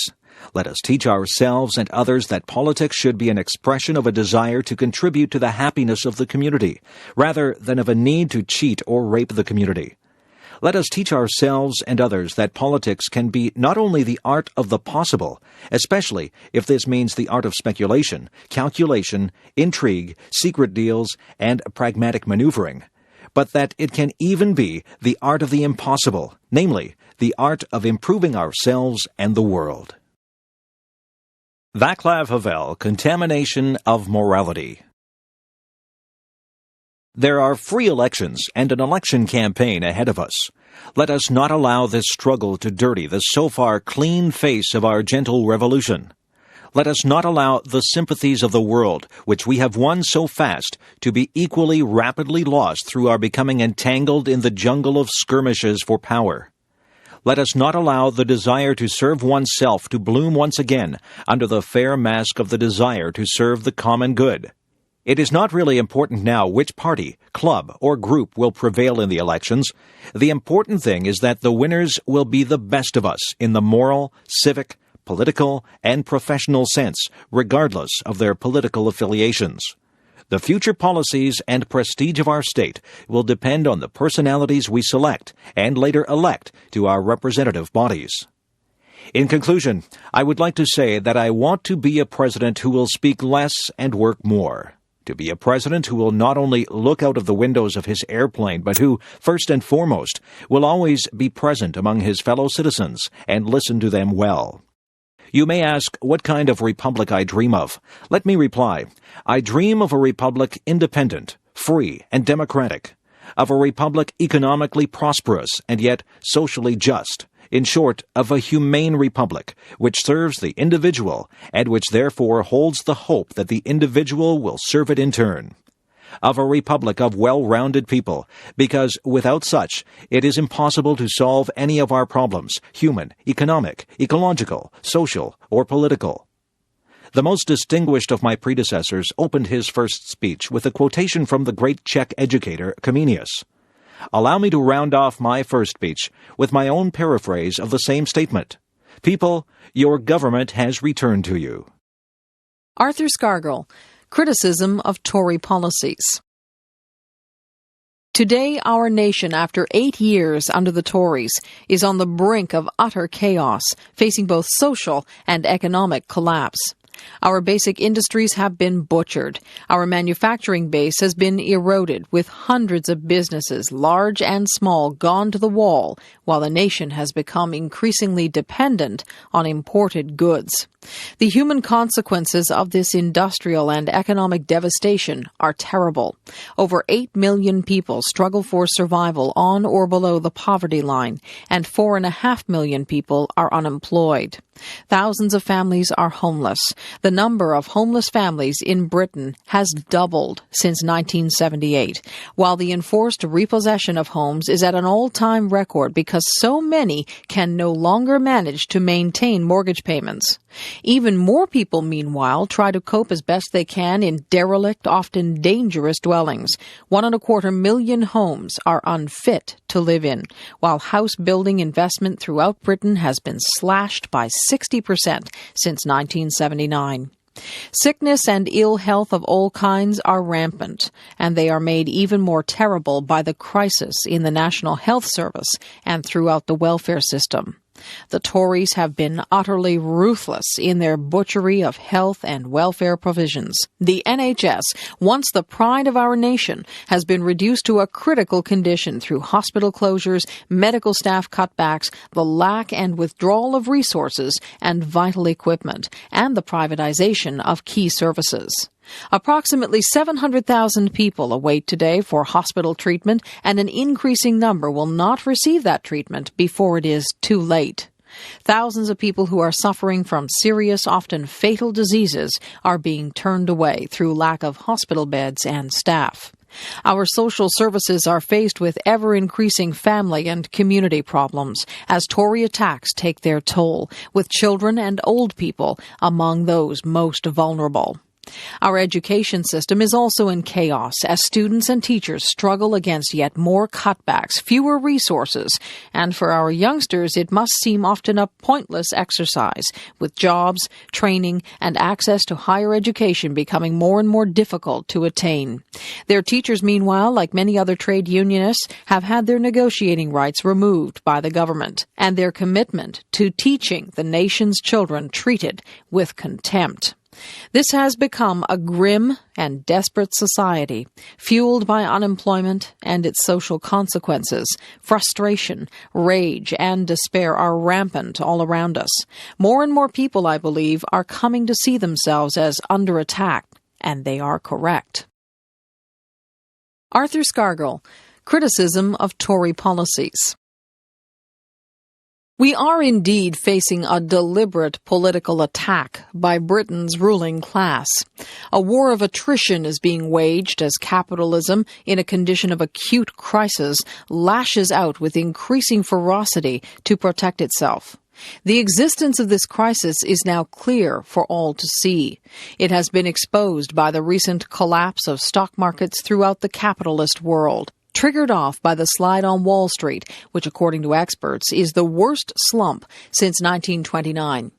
This collapse will, in my view, lead inevitably to more hardship for the British people, with a massive increase in unemployment and reduced living standards as capitalism seeks once again to make working people pay for its pursuit of profit and power. The Tories have based their savage policies on an ideology called monetarism. It is this philosophy which has led to the virtual destruction of our manufacturing industries and in particular to the devastation of our coal, rail, and steel industries. The steel industry has lost over 150,000 jobs, and the coal and rail industries have lost approximately 100,000 each within a period of 8 years. Parts of our nation, such as South Wales, have been reduced to a lunar landscape as the Tories have systematically butchered our manufacturing and industrial infrastructure. In seeking to win that absolute control, which it must have for even limited survival, the state, through the Tory government, has introduced twin measures to destroy or render ineffective all those who oppose it. On the one hand, it has deliberately increased unemployment from just over 1 million to 4.5 million in 8 years, creating, as in the 1930s, a situation where 30 to 40 people pursue each job vacancy, driven by this emotional blackmail to increasing fear. At the same time, it has introduced vicious legal measures designed to render the British trade union movement completely ineffective. Indeed, Margaret Thatcher has made it absolutely clear that she wants to wipe socialism off the agenda of British politics. To achieve this aim, the Tories are determined also to wipe effective trade unionism off the industrial agenda. Since 1979, we have seen a whole range of anti-trade union legislation, all of it designed to dismantle the gains achieved by trade unionists in more than a century of struggle. Today, the extent of this legislation is such that Britain's trade union movement must now be regarded as one of the most oppressed in the world. Tory legislation has removed trade union immunity, made secondary action, including secondary picketing and mass picketing, illegal, and rendered all trade unions vulnerable to legal actions, which could result in their bankruptcy. Britain's trade unions have found themselves no longer free to determine their own policies in relation to industrial solidarity action. Arthur Scargill, Criticism of Tory Policies.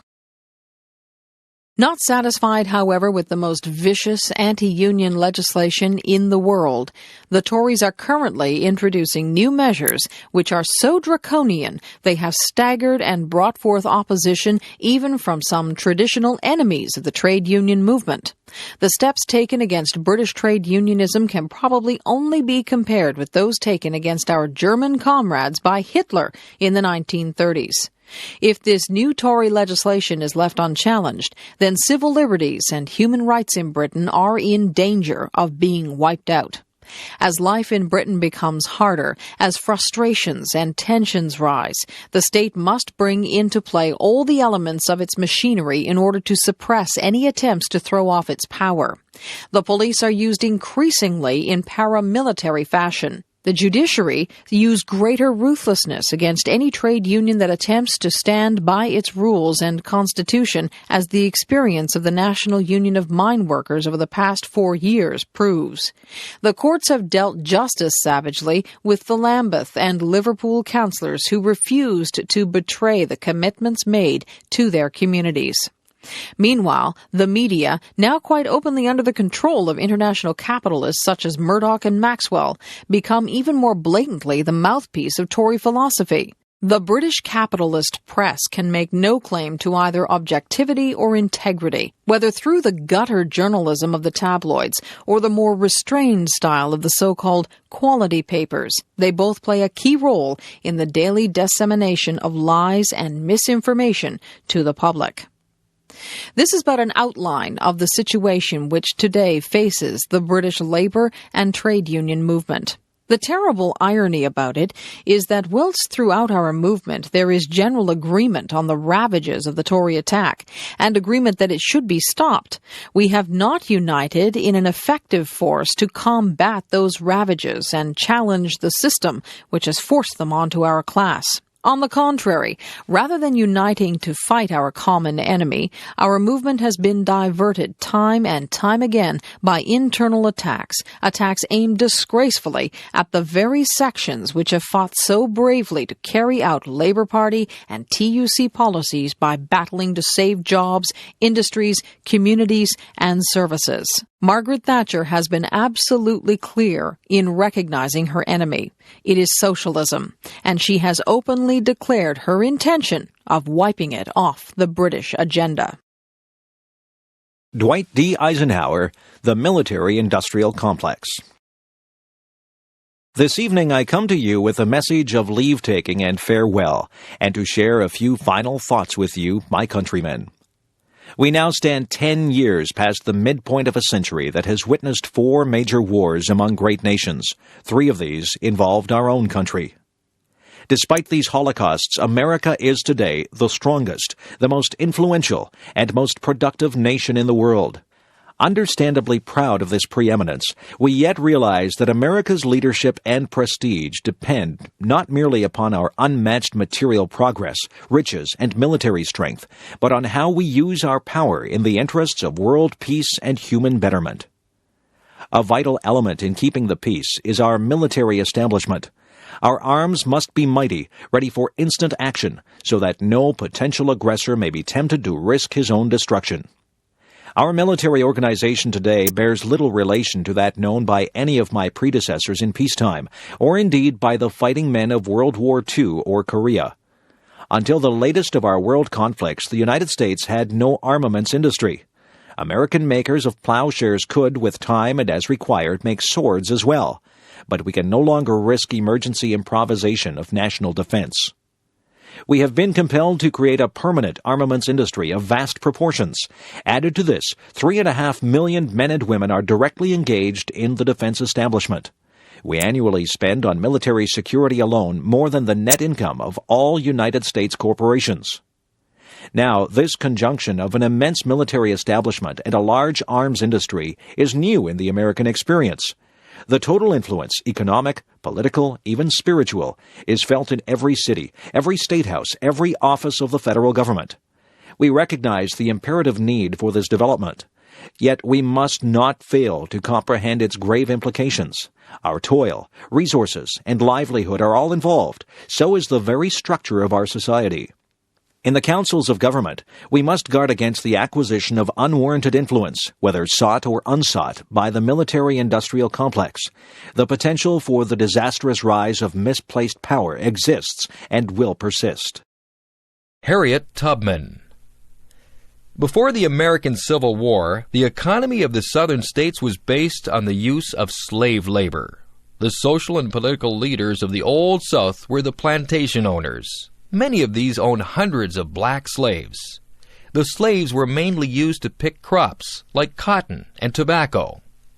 Harriet Tubman was born in 1820 in the state of Maryland. As a girl of 7, she was sent into the fields to work with the adult slaves. The slaves worked from sunrise to sunset, picking the crops. Often they sang songs while they worked. Slaves were not taught to read or write. It was feared that reading and writing would help slaves to escape the plantations. Harriet Tubman was illiterate. Later in life, when she was in danger of being captured, she picked up a book and pretended to read it. This fooled the bounty hunters. When she was 15, Harriet helped another slave to escape. The overseer was so angry with her that he hit her over the head with an iron weight. Harriet was knocked unconscious for many days. All the rest of her life she suffered from headaches and sudden sleeping spells. Harriet escaped from the plantation to Philadelphia, Pennsylvania. Since Pennsylvania was not a slave state, Harriet was fairly safe there. She was able to return secretly to the plantation and bring the rest of her family to freedom. There were already people working to bring black slaves up from the South to freedom. These people, both white and black, used the language of the railroad. Escaped slaves were called passengers. Safe houses were called stations. And the guides were called conductors. Harriet soon became a conductor in the Underground Railway.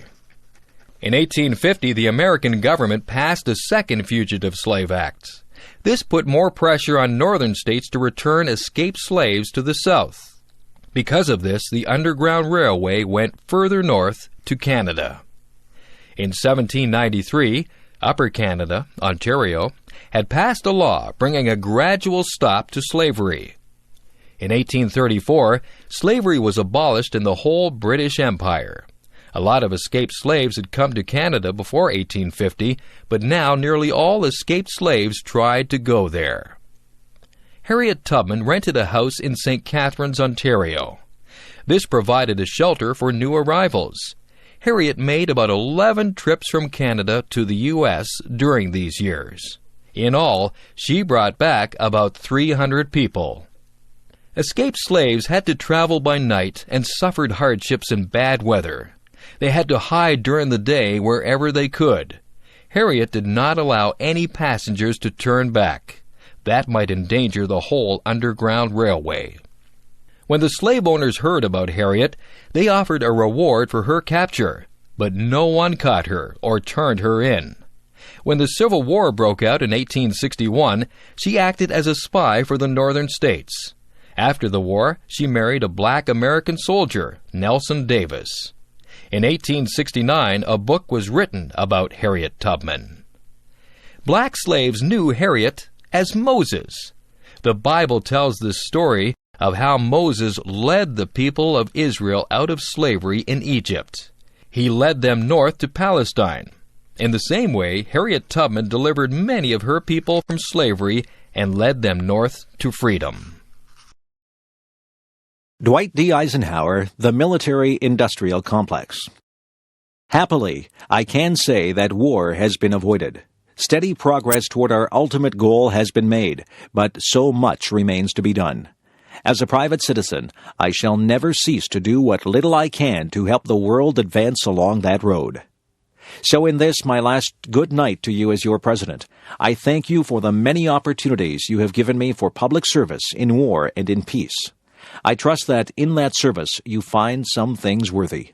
As for the rest of it, I know you will find ways to improve performance in the future. To all the peoples of the world, I once more give expression to America's prayerful and continuing aspiration.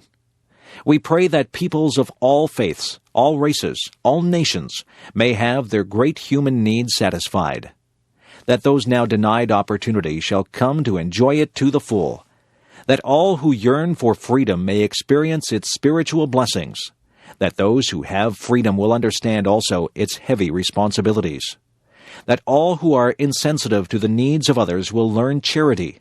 That the scourges of poverty, disease, and ignorance will be made to disappear from the earth. And that in the goodness of time, all peoples will come to live together in a peace guaranteed by the binding force of mutual respect and love. Now, on Friday noon, I am to become a private citizen. I am proud to do so. I look forward to it. Thank you, and good night. Prince Charles, Ugly Buildings. At last, people are beginning to see that it is possible and important in human terms to respect old buildings, street plans, and traditional scales, and at the same time not to feel guilty about a preference for facades, ornaments, and soft materials.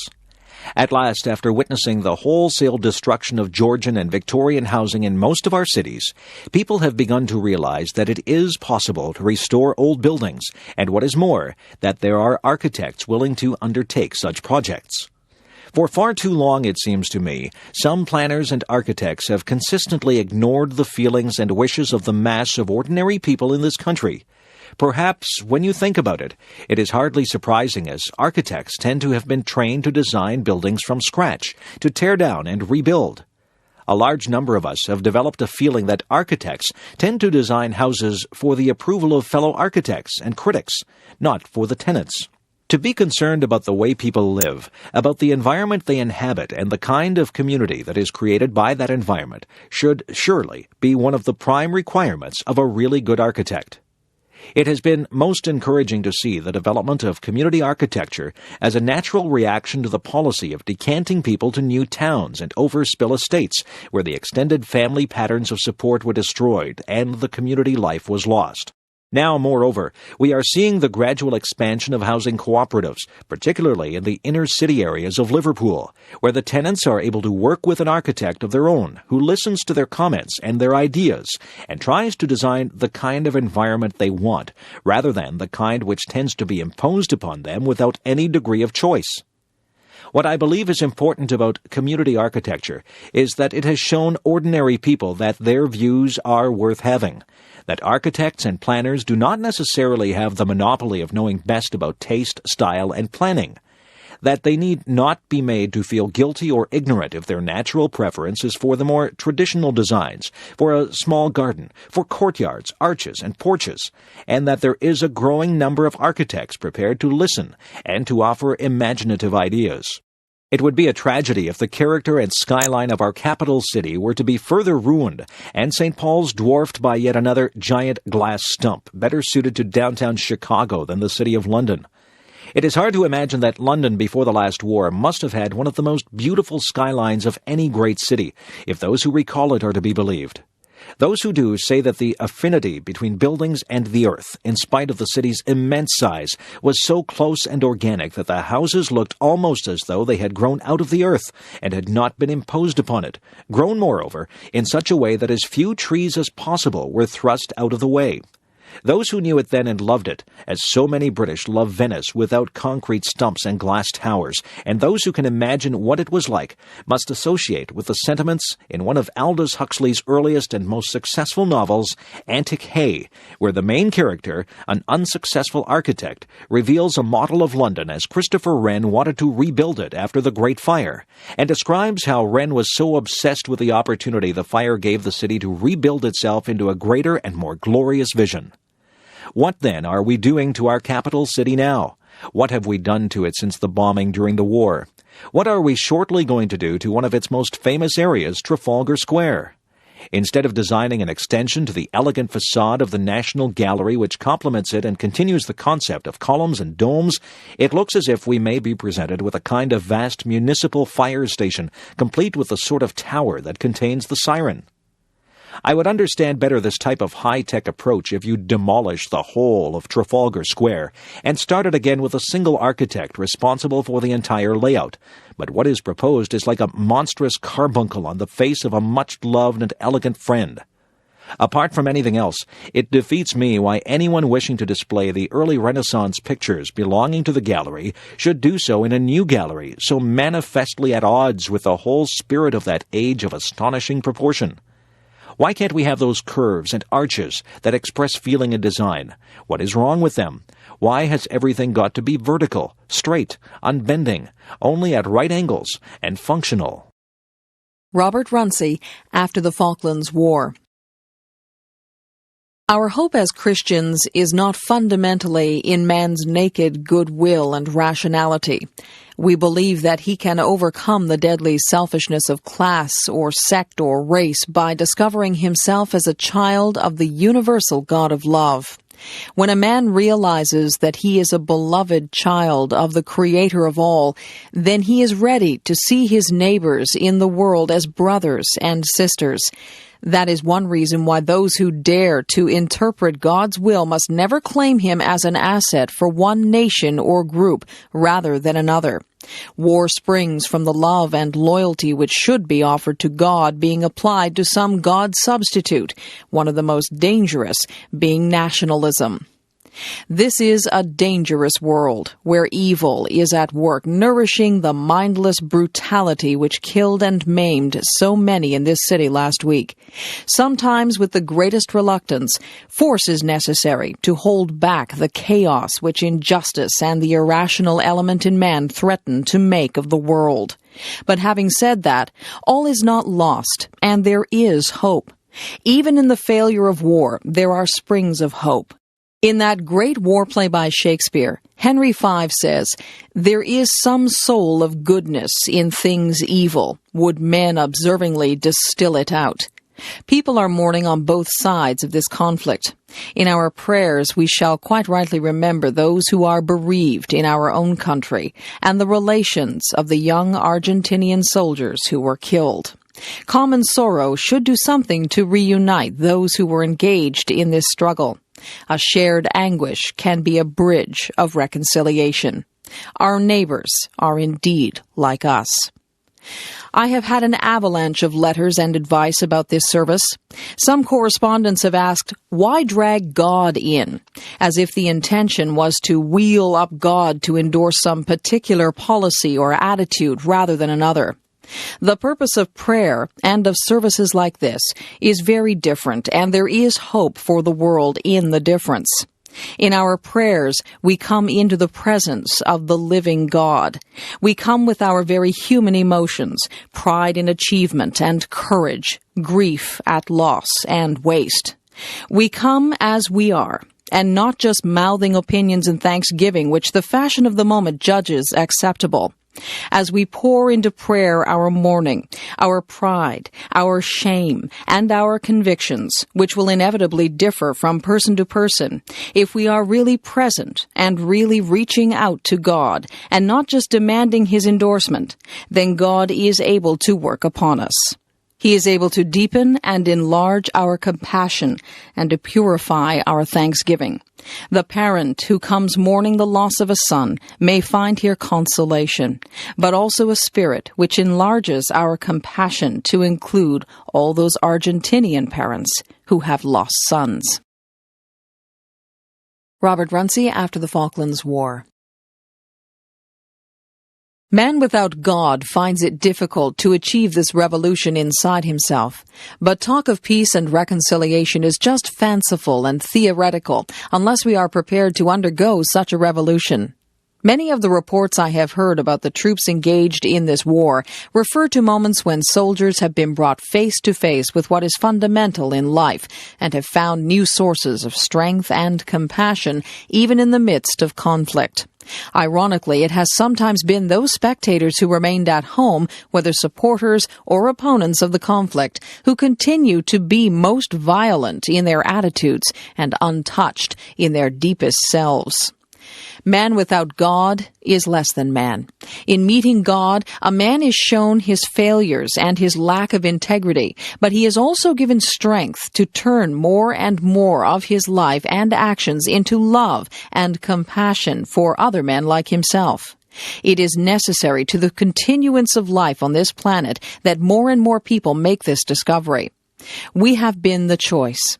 Man possesses the power to obliterate himself, sacrificing the whole race on the altar of some God substitute.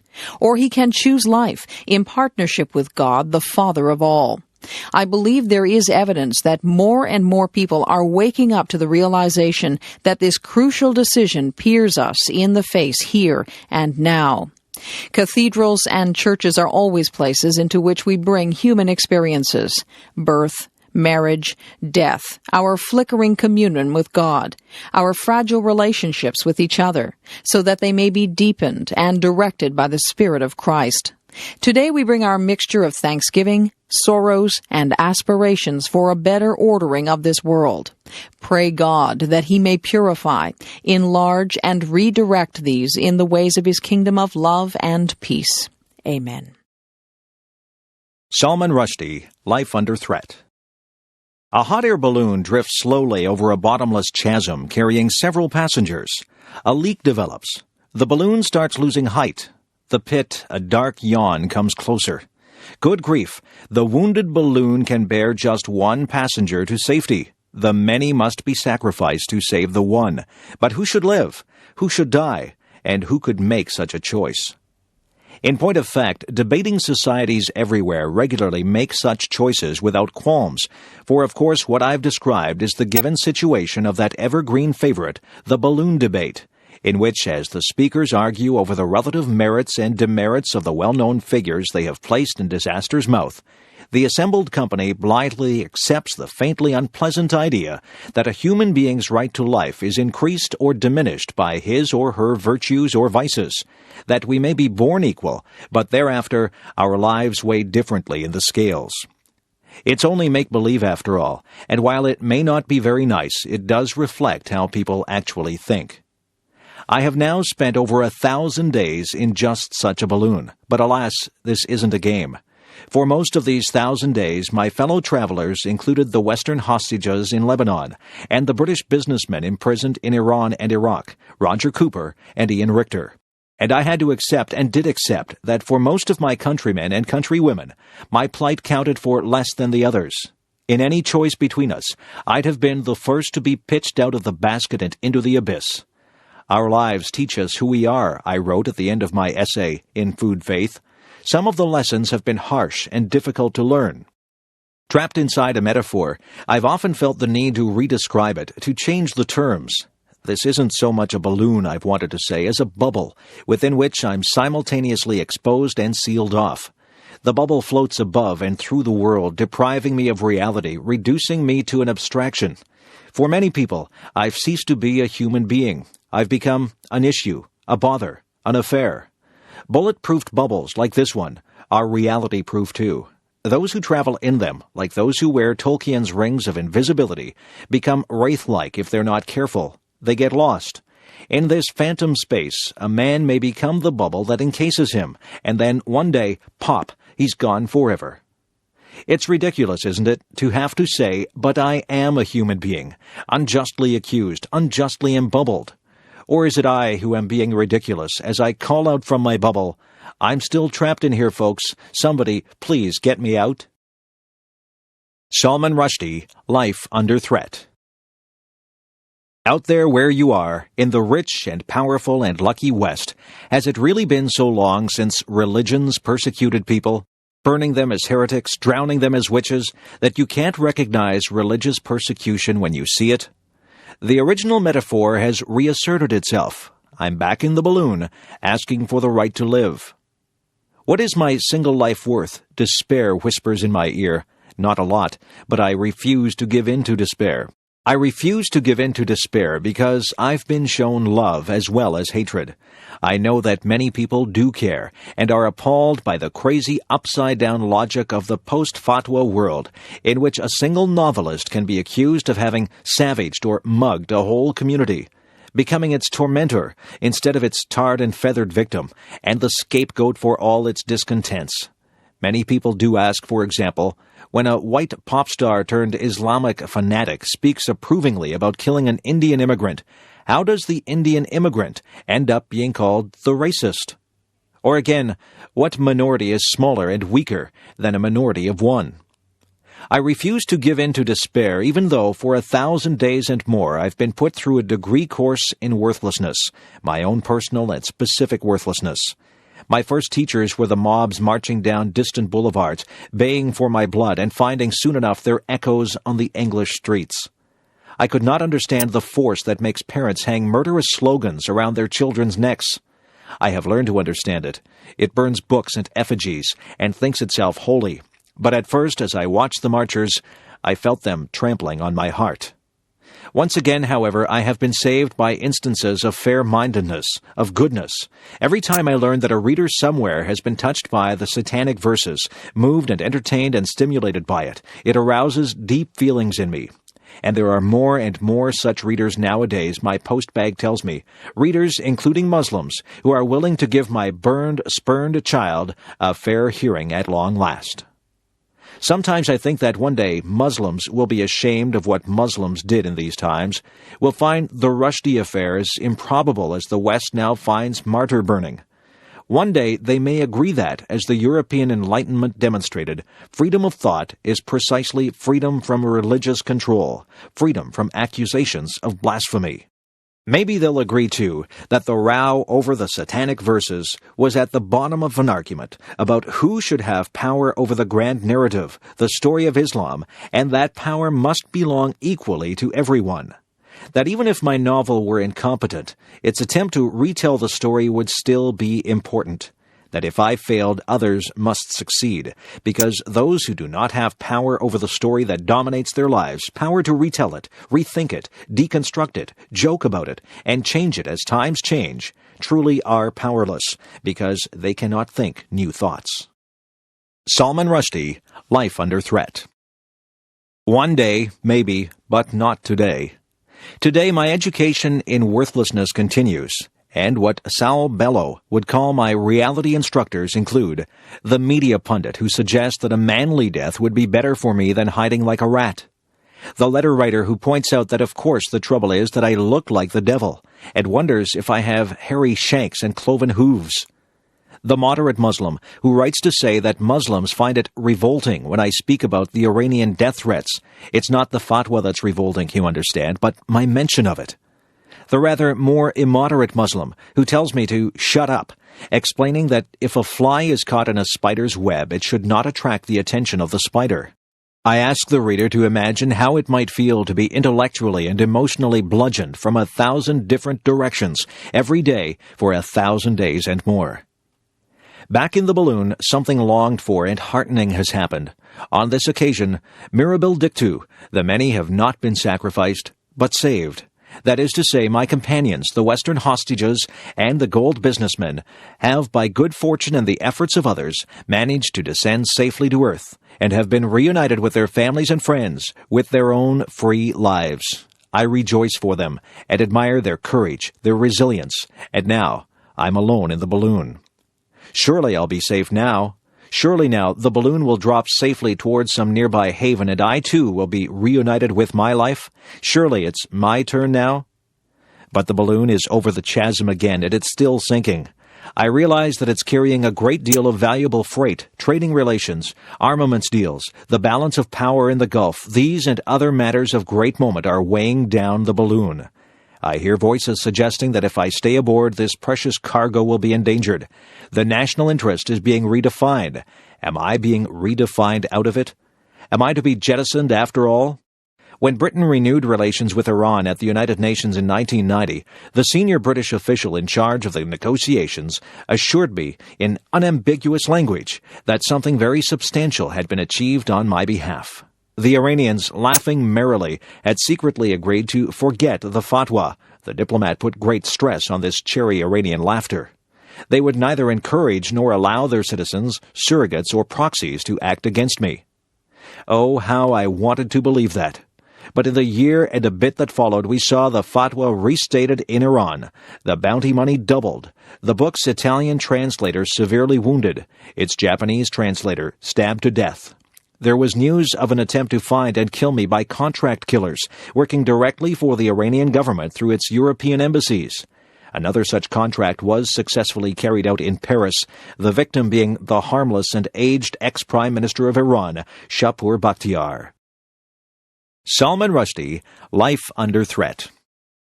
It seems reasonable to deduce that the secret deal made at the United Nations hasn't worked.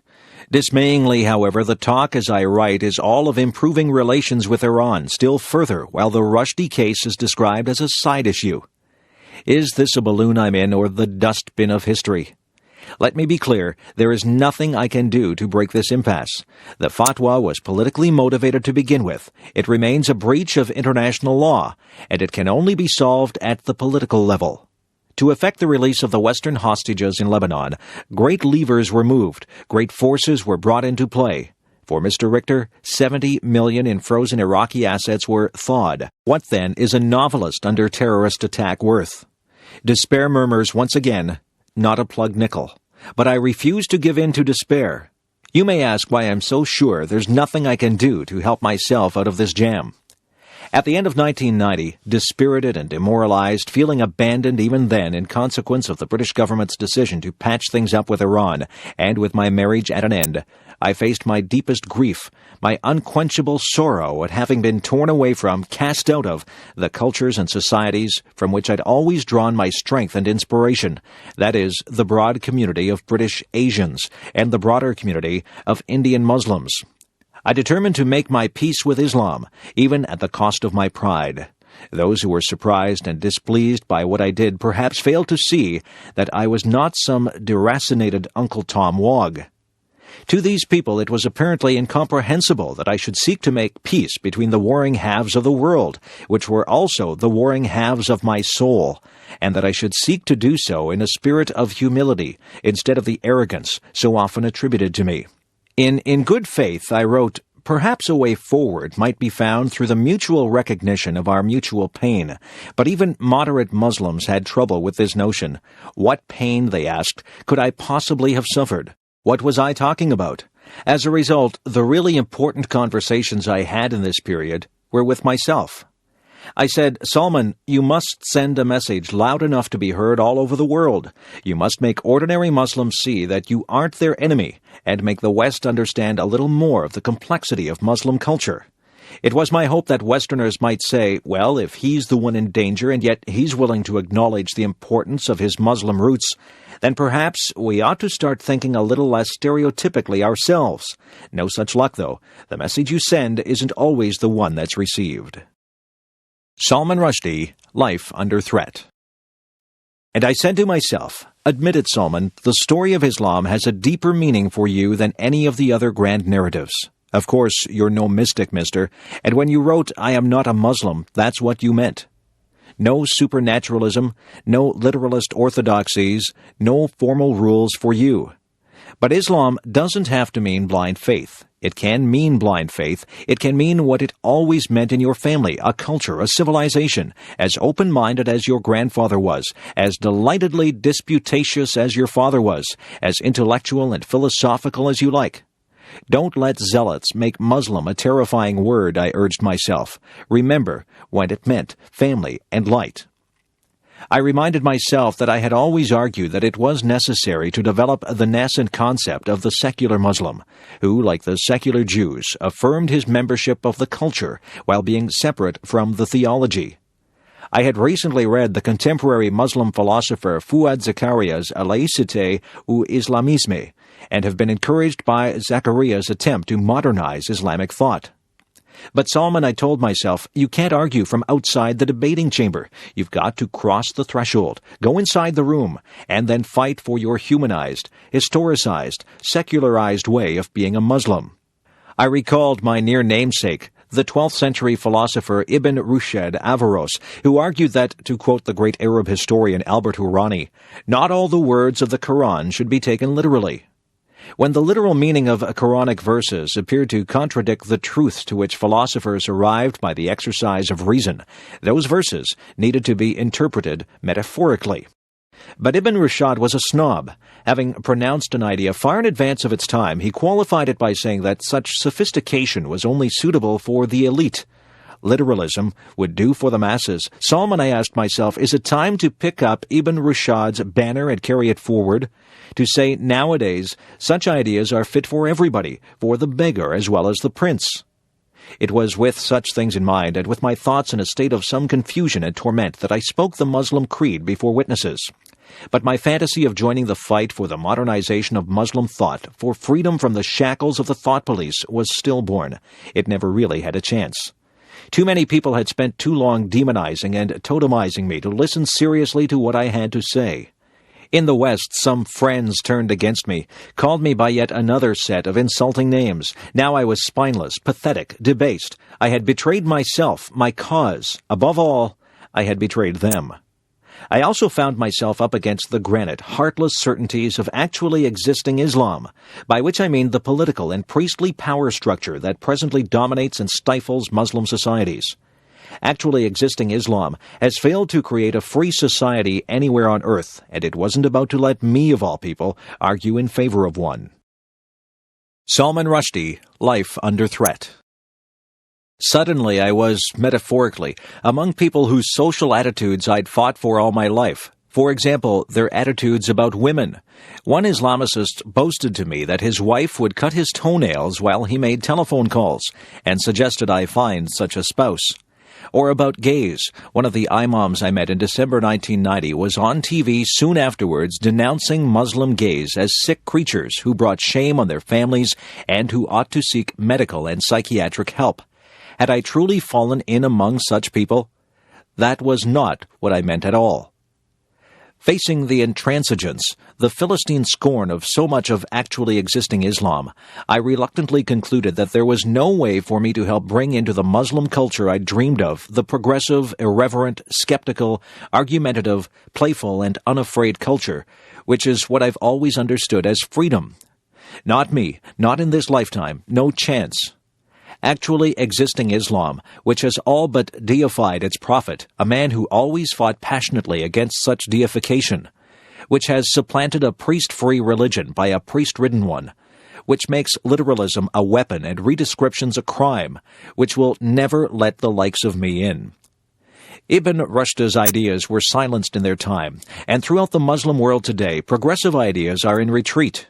Actually existing Islam reigns supreme, and just as the recently destroyed actually existing socialism of the Soviet terror state was horrifically unlike the utopia of peace and equality of which democratic socialists have dreamed, so also is actually existing Islam a force to which I have never given in, to which I cannot submit. There is a point beyond which conciliation looks like capitulation. I do not believe I pass the point, but others have thought otherwise. I have never disowned my book, nor regretted writing it.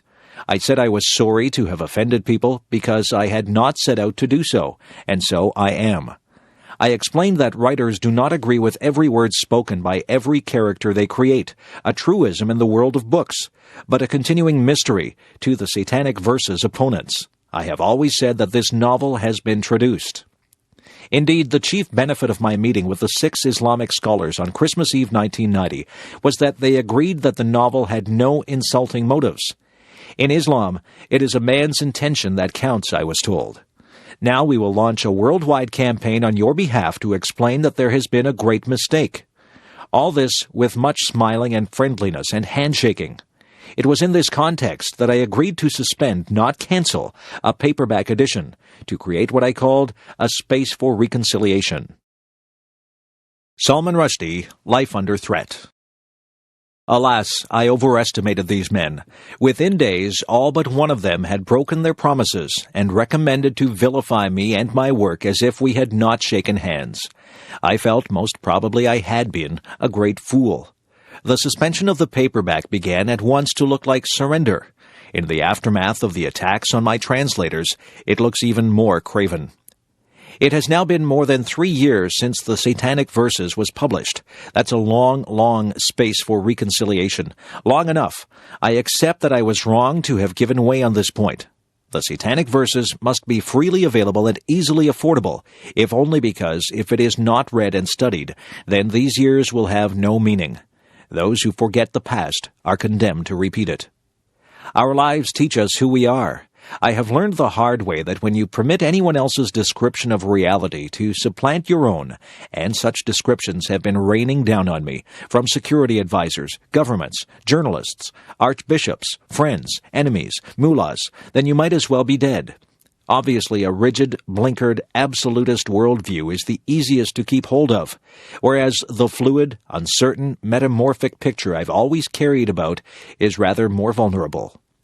Yet I must cling with all my might to that chameleon, that chimera, that space shifter, my own soul.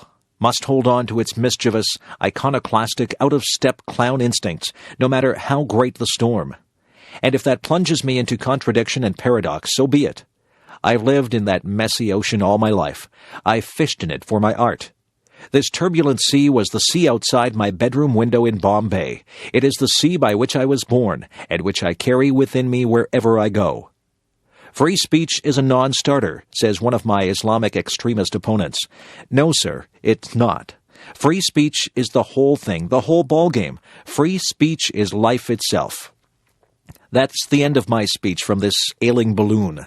Now it's time to answer the question, what is my single life worth? Is it worth more or less than the fat contracts and political treaties that are in here with me? Is it worth more or less than good relations with a country which in April 1991 gave 800 women 74 lashes each for not wearing a veil, in which the 80-year-old writer Mariam Perus is still in gaol and has been tortured, and whose foreign minister says, in response to criticism of his country's lamentable human rights record, international monitoring of the human rights situation in Iran should not continue indefinitely. Iran could not tolerate such monitoring for long. You must decide what you think a friend is worth to his friends, what you think a son is worth to his mother, or a father to his son. You must decide what a man's conscience and heart and soul are worth. You must decide what you think a writer is worth, what value you place on a maker of stories and an arguer with the world. Ladies and gentlemen, the balloon is sinking into the abyss. Pope John Paul II, The Defense of Poland. Our Lady of Jasna Gora is the teacher of true love for all, and this is particularly important for you, dear young people. In you, in fact, is decided that form of love which all of your life will have, and through you, human life on Polish soil. the matrimonial, family, social, and national form, but also the priestly, religious, and missionary one. Every life is determined and evaluated by the interior form of love. Tell me what you love, and I will tell you who you are. I watch. How beautiful it is that this word is found in the call of Jasnagora. It possesses a profound evangelical ancestry. Christ says many times, "Watch," Matthew 26:41. Perhaps also from the Gospel it passed into the tradition of scouring. In the call of Jasnagora, it is the essential element of the reply that we wish to give to the love by which we are surrounded in the sign of the sacred icon. The response to this love must be precisely the fact that I watch. What does it mean, I watch? It means that I make an effort to be a person with a conscience. I do not stifle this conscience, and I do not deform it. I call good and evil by name, and I do not blur them. I develop in myself what is good, and I seek to correct what is evil by overcoming it in myself. This is a fundamental problem which can never be minimized or put on a secondary level. No, it is everywhere, and always a matter of the first importance. Its importance is all the greater in proportion to the increase of circumstances which seem to favor our tolerance of evil, and the fact that we easily excuse ourselves from this, especially if adults do so. My dear friends, it is up to you to put up a firm barrier against immorality, a barrier, I say, to those social vices which I will not here call by name, but which you yourselves are perfectly aware of. You must demand this of yourselves, even if others do not demand it of you. Historical experiences tell us how much the immorality of certain periods cost the whole nation. Today, when we are fighting for the future form of our social life, remember that this form depends on what people will be like. Therefore, watch.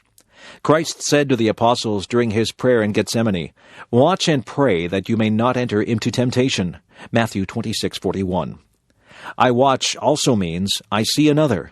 I do not close in on myself, in a narrow search for my own interests, my own judgments. I watch means love of neighbor. It means fundamental, interhuman solidarity. Before the mother of Jasnagora, I wish to give thanks for all the proofs of this solidarity which have been given by my compatriots, including Polish youth, in the difficult period of not many months ago. It would be difficult for me to enumerate here all the forms of this solicitude which surrounded those who were interned, imprisoned, dismissed from work, and also their families. You know this better than I. I received only sporadic news about it. Pope John Paul II, the defense of Poland. May this good thing, which appeared in so many places and so many ways, never cease on Polish soil. May there be a constant confirmation of that I watch of the call of Jasnagora, which is a response to the presence of the Mother of Christ in the great family of the Poles. I watch also means I feel responsible for this great common inheritance whose name is Poland. This name defines us all. This name obliges us all. This name costs us all. Perhaps at times we envy the French, the Germans, or the Americans because their name is not tied to such a historical price and because they are so easily free, while our Polish freedom costs so much. My dear ones, I will not make a comparative analysis. I will only say that it is what costs that constitutes value. It is not in fact possible to be truly free without an honest and profound relationship with values. We do not want a Poland which costs us nothing. We watch, instead, beside all that makes up the authentic inheritance of the generations, seeking to enrich it. A nation, then, is first of all rich in its people, rich in man, rich in youth, rich in every individual who watches in the name of truth. It is truth, in fact, that gives form to love. My dear young friends, before our common mother and the queen of our hearts, I desire finally to say to you that she knows your sufferings, your difficult youth, your sense of injustice and humiliation, the lack of prospects for the future that is so often felt, perhaps the temptations to flee to some other world. Even if I am not among you every day, as was the case for many years in the past, nevertheless I carry in my heart a great solicitude, a great enormous solicitude, a solicitude for you, precisely because on you depends tomorrow. I pray for you every day. It is good that we are here together at the hour of the call of Jasnagora, in the midst of the trials of the present time, in the midst of the trial through which your generation is passing. This call of the millennium continues to be a program. In it is contained a fundamental way out, because the way out, in whatever dimension, economic, social, political, must happen first in man. Man cannot remain with no way out. Mother of Jasnagora, you who have been given to us by Providence for the defense of the Polish nation, accept this evening this call of the Polish youth, together with the Polish Pope, and help us to persevere in hope. Amen. Richard Nixon, Farewell Speech. You are here to say goodbye to us, and we don't have a good word for it in English. The best is au revoir. We will see you again. Sure, we have done some things wrong in this administration, and the top man always takes the responsibility, and I have never ducked it. But I want to say one thing. We can be proud of it. 5.5 years. No man or no woman came into this administration and left it with more of this world's goods than when he came in. No man or no woman ever profited at the public expense or the public till. That tells something about you. Mistakes, yes, but for personal gain, never. You did what you believed in. Sometimes right, sometimes wrong. And I only wish that I were a wealthy man at the present time. I have got to find a way to pay my taxes, and if I were, I would like to recompense you for the sacrifices that all of you have made to serve in government. But you are getting something in government, and I want you to tell this to your children, and I hope the nation's children will hear it too. Something in government service that is far more important than money. It is a cause bigger than yourself.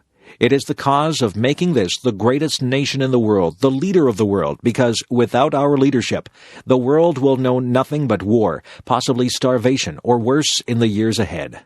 With our leadership, it will know peace. It will know plenty.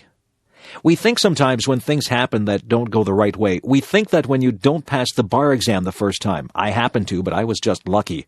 I mean, my writing was so poor, the bar examiner said, "We have just got to let the guy through." We think that when someone dear to us dies, we think that when we lose an election, we think that when we suffer a defeat, that all is ended. Not true. It is only a beginning, always. The young must know it. The old must know it.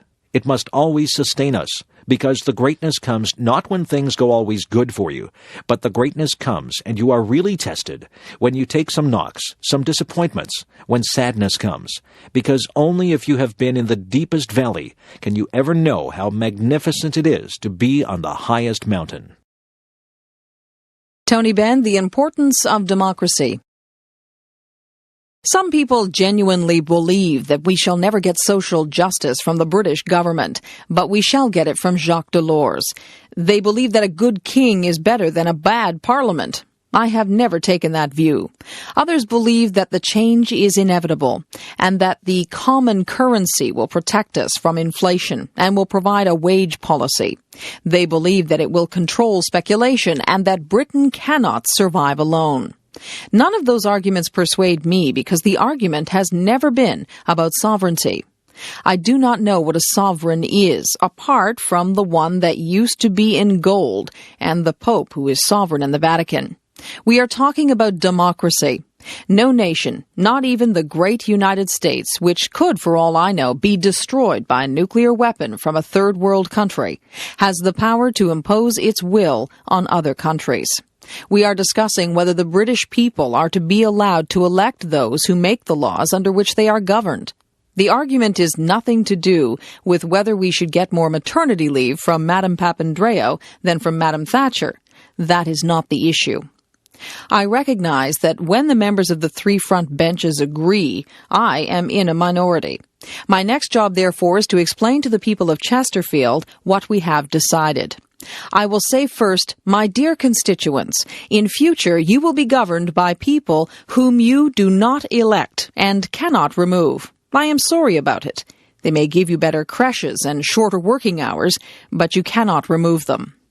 I know that it sounds negative, but I have always thought it is positive to say that the important thing about democracy is that we can remove without bloodshed the people who govern us. We can get rid of a Callaghan, a Wilson, or even a Right Honourable lady by internal processes. We can get rid of a Right Honourable member for Huntington, Mr. Major, But that cannot be done in the structure that it is proposed. Even if one likes the policies of the people in Europe, one cannot get rid of them. Secondly, we say to my favorite friends, the Chartists and suffragettes, all your struggles to get control of the ballot box were a waste of time. We shall be run in future by a few white persons, as in 1832. The instrument, I might add, is the royal prerogative of treaty-making. For the first time since 1649, the Crown makes the laws, advised, I admit, by the Prime Minister. We must ask what will happen when people realize what we have done. We have had a marvelous debate about Europe, but none of us has discussed our relationship with the people who sent us here. Honourable members have expressed views on Albania and the Baltic states. I have been dazzled by the knowledge of the continent of which we are all part. No one has spoken about how he or she got here and what we were sent here to do. Tony Benn, The Importance of Democracy. If people lose the power to sack their government, one of several things happens. First, people may just slope off. Apathy could destroy democracy. When the turnout drops below 50%, we are in danger. The second thing that people can do is to riot. Riot is an old-fashioned method for drawing the attention of the government to what is wrong. It is difficult for an elected person to admit it, but the riot at Strangeways produced some prison reforms. Riot has historically played a much larger part in British politics than we are ever allowed to know. Thirdly, nationalism can arise. Instead of blaming the Treaty of Rome, people say it is those Germans or it is the French. Nationalism is built out of frustration that people feel when they cannot get their way through the ballot box. With nationalism comes repression. I hope that it is not pessimistic. In my view, it is not, to say that democracy hangs by a thread in every country of the world. Unless we can offer people a peaceful route to the resolution of injustices through the ballot box, they will not listen to a House that has blocked off that route. There are many alternatives open to us. One honourable member said that he was young and had not fought in the war. He looked at a new Europe. But there have been 5 Europes this century. There was one run by the King, the Kaiser, and the Tsar. They were all cousins, so that was very comfortable. They were all Queen Victoria's grandsons. And there was no nonsense about human rights when Queen Victoria's grandsons repressed people. Then there was the Russian Revolution. Then there was the interwar period. Then there was the Anglo-Soviet alliance. Then there was the Cold War. Now we have a Boris Yeltsin who has joined the Monday Club. There have been so many Europes. This is not the only Europe on offer. I understand that my honourable friend, the member for Sunderland South, Mr. Muleary, is a democratic federalist, as is my honourable friend, the member for Derbyshire North East, Mr. Barnes. They want an American-type constitution for Europe. It could be that our laws would hang on which way the Albanian members voted. I could not complain about that because that is democracy. However, it is unworkable. It is like trying to get an elephant to dance through a minefield. But it would be democratic. Tony Benn, The Importance of Democracy. Another way would be to have a looser, wider Europe. I have an idea for a Commonwealth of Europe. I am introducing a bill on the subject. Europe would be rather like the British Commonwealth. We would work by consent with people. Or we could accept this ghastly proposal, which is clumsy, secretive, centralized, bureaucratic, and divisive. That is how I regard the Treaty of Rome. I was born a European, and I will die one, but I have never put my alliance behind the Treaty of Rome. I object to it. I hate being called an anti-European. How can one be anti-European when one is born in Europe? It is like saying that one is anti-British if one does not agree with the Chancellor of the Exchequer. What a lot of nonsense it is. I ask myself why the House is ready to contemplate abandoning its duties, as I fear that it is. I was elected 41 years ago this month. This chamber has lost confidence in democracy. It believes that it must be governed by someone else. It is afraid to use the powers entrusted to it by its constituents. It has traded power for status. One gets asked to go on the telly if one is Member of Parliament. The chamber does not want to use its power. It has accepted the role of a spectator and joined what Bagho called the dignified part of the Constitution, leaving the crown under the control of the Prime Minister to be the executive part. If democracy is destroyed in Britain, it will not be the communists, Trotskyists, or subversives, but this House which threw it away. The rights that are entrusted to us are not for us to give away. Even if I agree with everything that is proposed, I cannot hand away powers lent to me for 5 years by the people of Chesterfield. I just could not do it. It would be theft of public rights. Therefore, there is only one answer. If people are determined to submit themselves to Jacques Delors, Madame Papandreou, and the Council of Ministers, we must tell the people what is planned. If people vote for that, they will have all capitulated. Julius Caesar said, "We are just merging our sovereignty." So did William the Conqueror. It is not possible to support the government's motion. I have told the chief whip that I cannot support the Labour motion. I invite the House to vote against the government's motion and not to support a motion which purports to take us faster into a community which cannot reflect the aspirations of those who put us here. That is not a nationalist argument, nor is it about sovereignty. It is a democratic argument, and it should be decisive in a democratic chamber. Sir Geoffrey Howe, resignation speech. As long ago as 1962, it was Lord Stockton, formerly Harold Macmillan, who first put the central point clearly.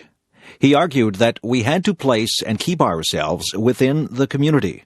He saw it as essential, then, as it is today, not to cut ourselves off from the realities of power, not to retreat into a ghetto of sentimentality about our past, and so diminish our control over our own destiny in the future. The pity is that the Macmillan view had not been perceived more clearly a decade before in the 50s. It would have spared so many of the struggles of the past 20 years had we been in the community from the outset, had we been ready, in the much too simple phrase, to surrender some sovereignty at a much earlier stage. Had we been in from the start, we should have had more, not less, influence over the Europe in which we live today. We should never forget the lesson of that isolation, of being on the outside looking in for the conduct of today's affairs. We have done best when we have seen the community not as a static entity to be resisted and contained, but as an active process which we can shape often decisively, provided we allow ourselves to be fully engaged in it with confidence and enthusiasm and in good faith. We must at all costs avoid presenting ourselves yet again with an oversimplified choice, a false antithesis, a bogus dilemma between one alternative starkly labeled cooperation between independent sovereign states, and a second, equally crudely labeled alternative, a centralized federal superstate, as if there were no middle way in between.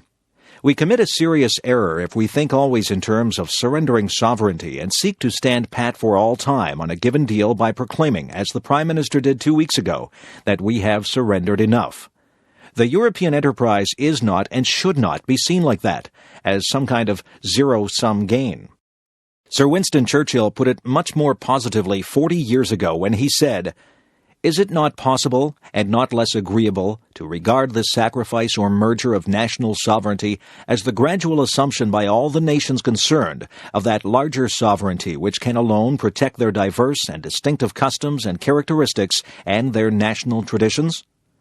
I find Winston Churchill's perception a good deal more convincing and encouraging for the interests of our nation than the nightmare image sometimes conjured up by the Prime Minister, who sometimes seems to look out on a continent that is positively teeming with ill-intentioned people, scheming, in her words, to extinguish democracy, to dissolve our national identity, to lead us through the back door into a federal Europe.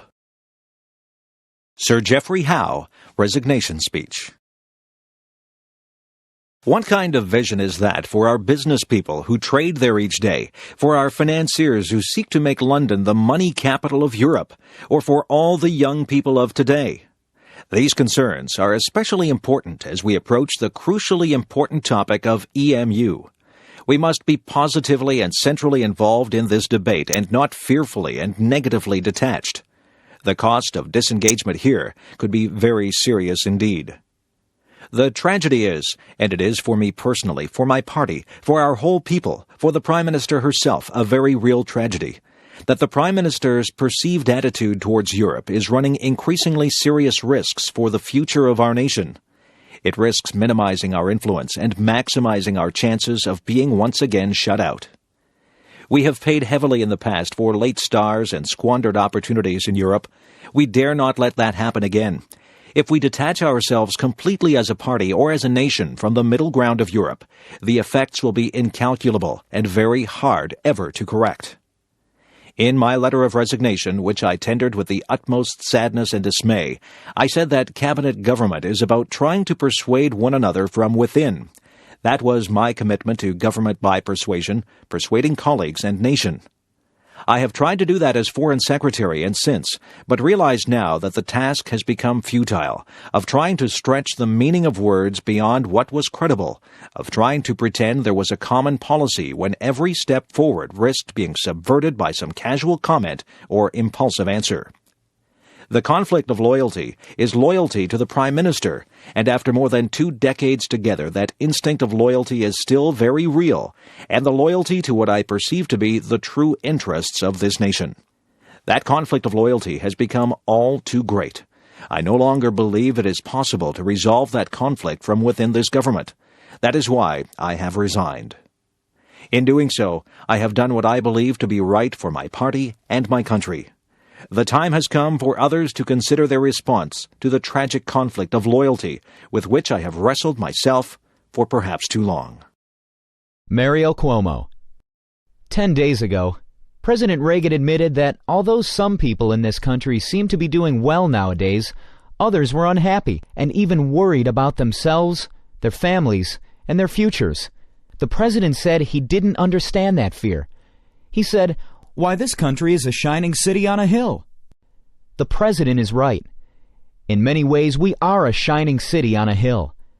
But the hard truth is that not everyone is sharing in this city's splendor and glory. A shining city is perhaps all the president sees from the portico of the White House and the veranda of his ranch, where everyone seems to be doing well. But there's another part of the city, the part where some people can't pay their mortgages and most young people can't afford one, where students can't afford the education they need, and middle-class parents watch the dreams they hold for their children evaporate. In this part of the city, there are more poor than ever, more families in trouble, more and more people who need help but can't find it. Even worse, there are elderly people who tremble in the basements of the houses there. There are people who sleep in the city streets, in the gutter, where the glitter doesn't show. There are ghettos where thousands of young people, without an education or a job, give their lives away to drug dealers every day. There is despair, Mr. President, in faces you never see, in the places you never visit in your shining city. In fact, Mr. President, this nation is more a tale of two cities than it is a shining city on a hill. Maybe if you visited more places, Mr. President, you'd understand. Mario Cuomo. Maybe if you went to Appalachia, where some people still live in sheds, and to Lackawanna, where thousands of unemployed steelworkers wonder why we subsidized foreign steel while we surrender their dignity to unemployment and to welfare checks. Maybe if you stepped into a shelter in Chicago and talked with some of the homeless there. Maybe, Mr. President, if you asked a woman who'd been denied the help she needs to feed her children because you say we need the money to give a tax break to a millionaire or to build a missile we can't even afford to use. Maybe then you'd understand. Maybe, Mr. President, but I'm afraid not. Because the truth is, this is how we were warned it would be. President Reagan told us from the beginning that he believed in a kind of social Darwinism, survival of the fittest. Government can't do everything, we were told. so it should settle for taking care of the strong and hope that economic ambition and charity will do the rest. Make the rich richer, and what falls from their table will be enough for the middle class and those trying to make it into the middle class. The Republicans called it trickle-down when Hoover tried it. Now they call it supply side. It is the same shining city for those relative few who are lucky enough to live in its good neighborhoods. But for the people who are excluded, locked out, all they can do is stare from a distance at that city's glimmering towers. It's an old story, as old as our history. The difference between Democrats and the Republicans has always been measured in courage and confidence. The Republicans believe the wagon train will not make it to the frontier unless some of our old, some of our young, and some of our weak are left behind by the side of the trail. The strong will inherit the land. We Democrats believe that we can make it all the way with the whole family intact. We have, more than once. Ever since Franklin Roosevelt lifted himself from his wheelchair to lift this nation from its knees, wagon train after wagon train. Mario Cuomo. To new frontiers of education, housing, peace, the whole family aboard, constantly reaching out to extend and enlarge that family, lifting them up into the wagon on the way.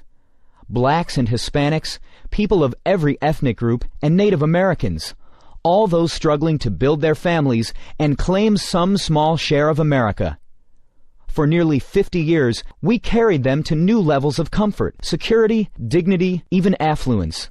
Some of us are in this room today only because this nation had that confidence. It would be wrong to forget that. So we are here at this convention to remind ourselves where we come from and to claim the future for ourselves and for our children. Today, our great Democratic Party, which has saved this nation from depression, from fascism, from racism, from corruption, is called upon to do it again. This time to save the nation from confusion and division, from the threat of eventual fiscal disaster, and most of all from a fear of a nuclear holocaust. We must win this case on the merits.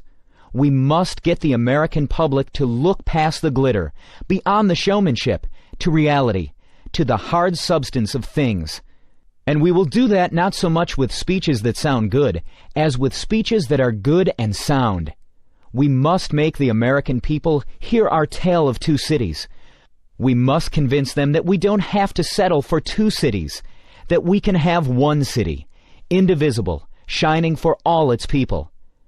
To succeed, we will have to surrender small parts of our individual interests, to build a platform we can all stand on, at once, comfortably, proudly singing out the truth for the nation to hear, in chorus, its logic so clear and commanding that no slick commercial, no amount of geniality, no martial music will be able to muffle it.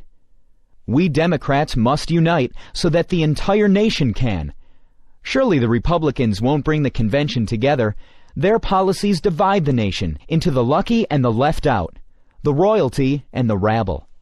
The Republicans are willing to treat that division as victory. They would cut this nation in half, into those temporarily better off and those worse off than before, and call it recovery. We should not be embarrassed or dismayed if the process of unifying is difficult, even at times wrenching.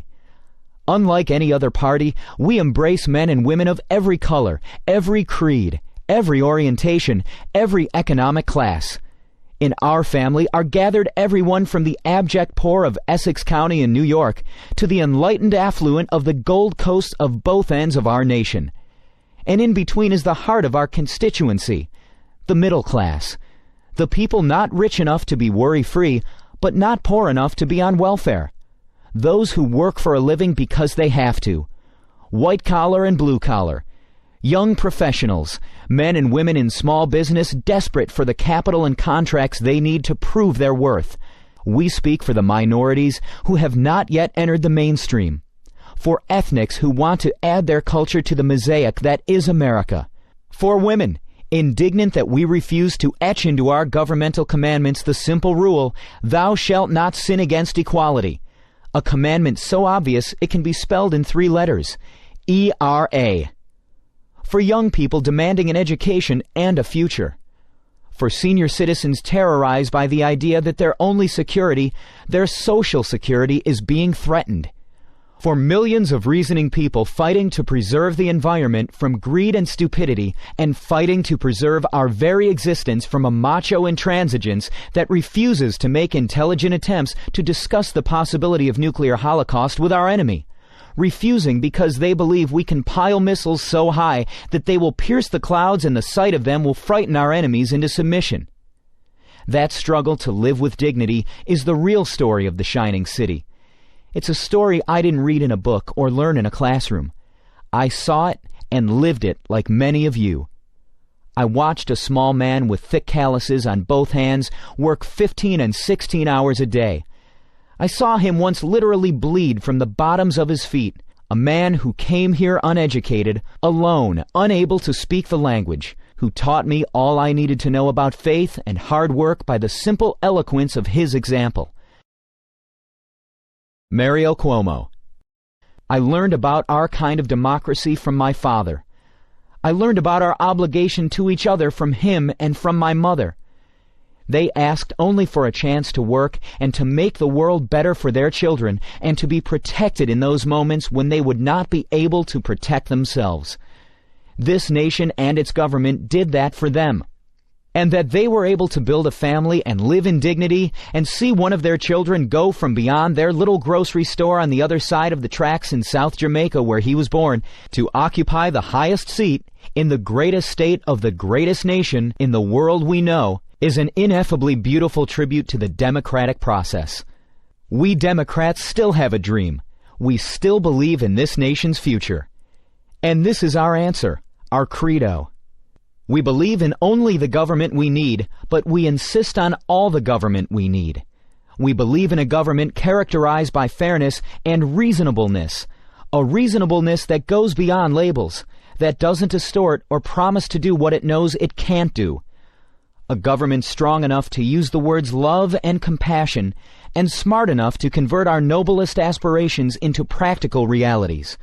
We believe in encouraging the talented, but we believe that while survival of the fittest may be a good working description of the process of evolution, a government of humans should elevate itself to a higher order, one which fills the gaps left by a chance or a wisdom we don't understand. We would rather have laws written by the patron of this great city, the man called the world's most sincere Democrat, St. Francis of Assisi, than laws written by Darwin. We believe, as Democrats, that a society as blessed as ours, the most affluent democracy in the world's history that can spend trillions on instruments of destruction, ought to be able to help the middle class in its struggle, ought to be able to find work for all who can do it, room at the table, shelter for the homeless, care for the elderly and infirm, hope for the destitute.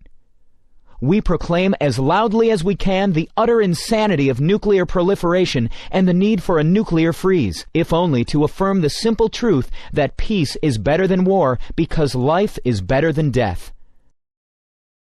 Mario Cuomo. We believe in firm but fair law and order, in the union movement, in privacy for people, openness by government, civil rights and human rights. We believe in a single fundamental idea that describes better than most textbooks and any speech what a proper government should be.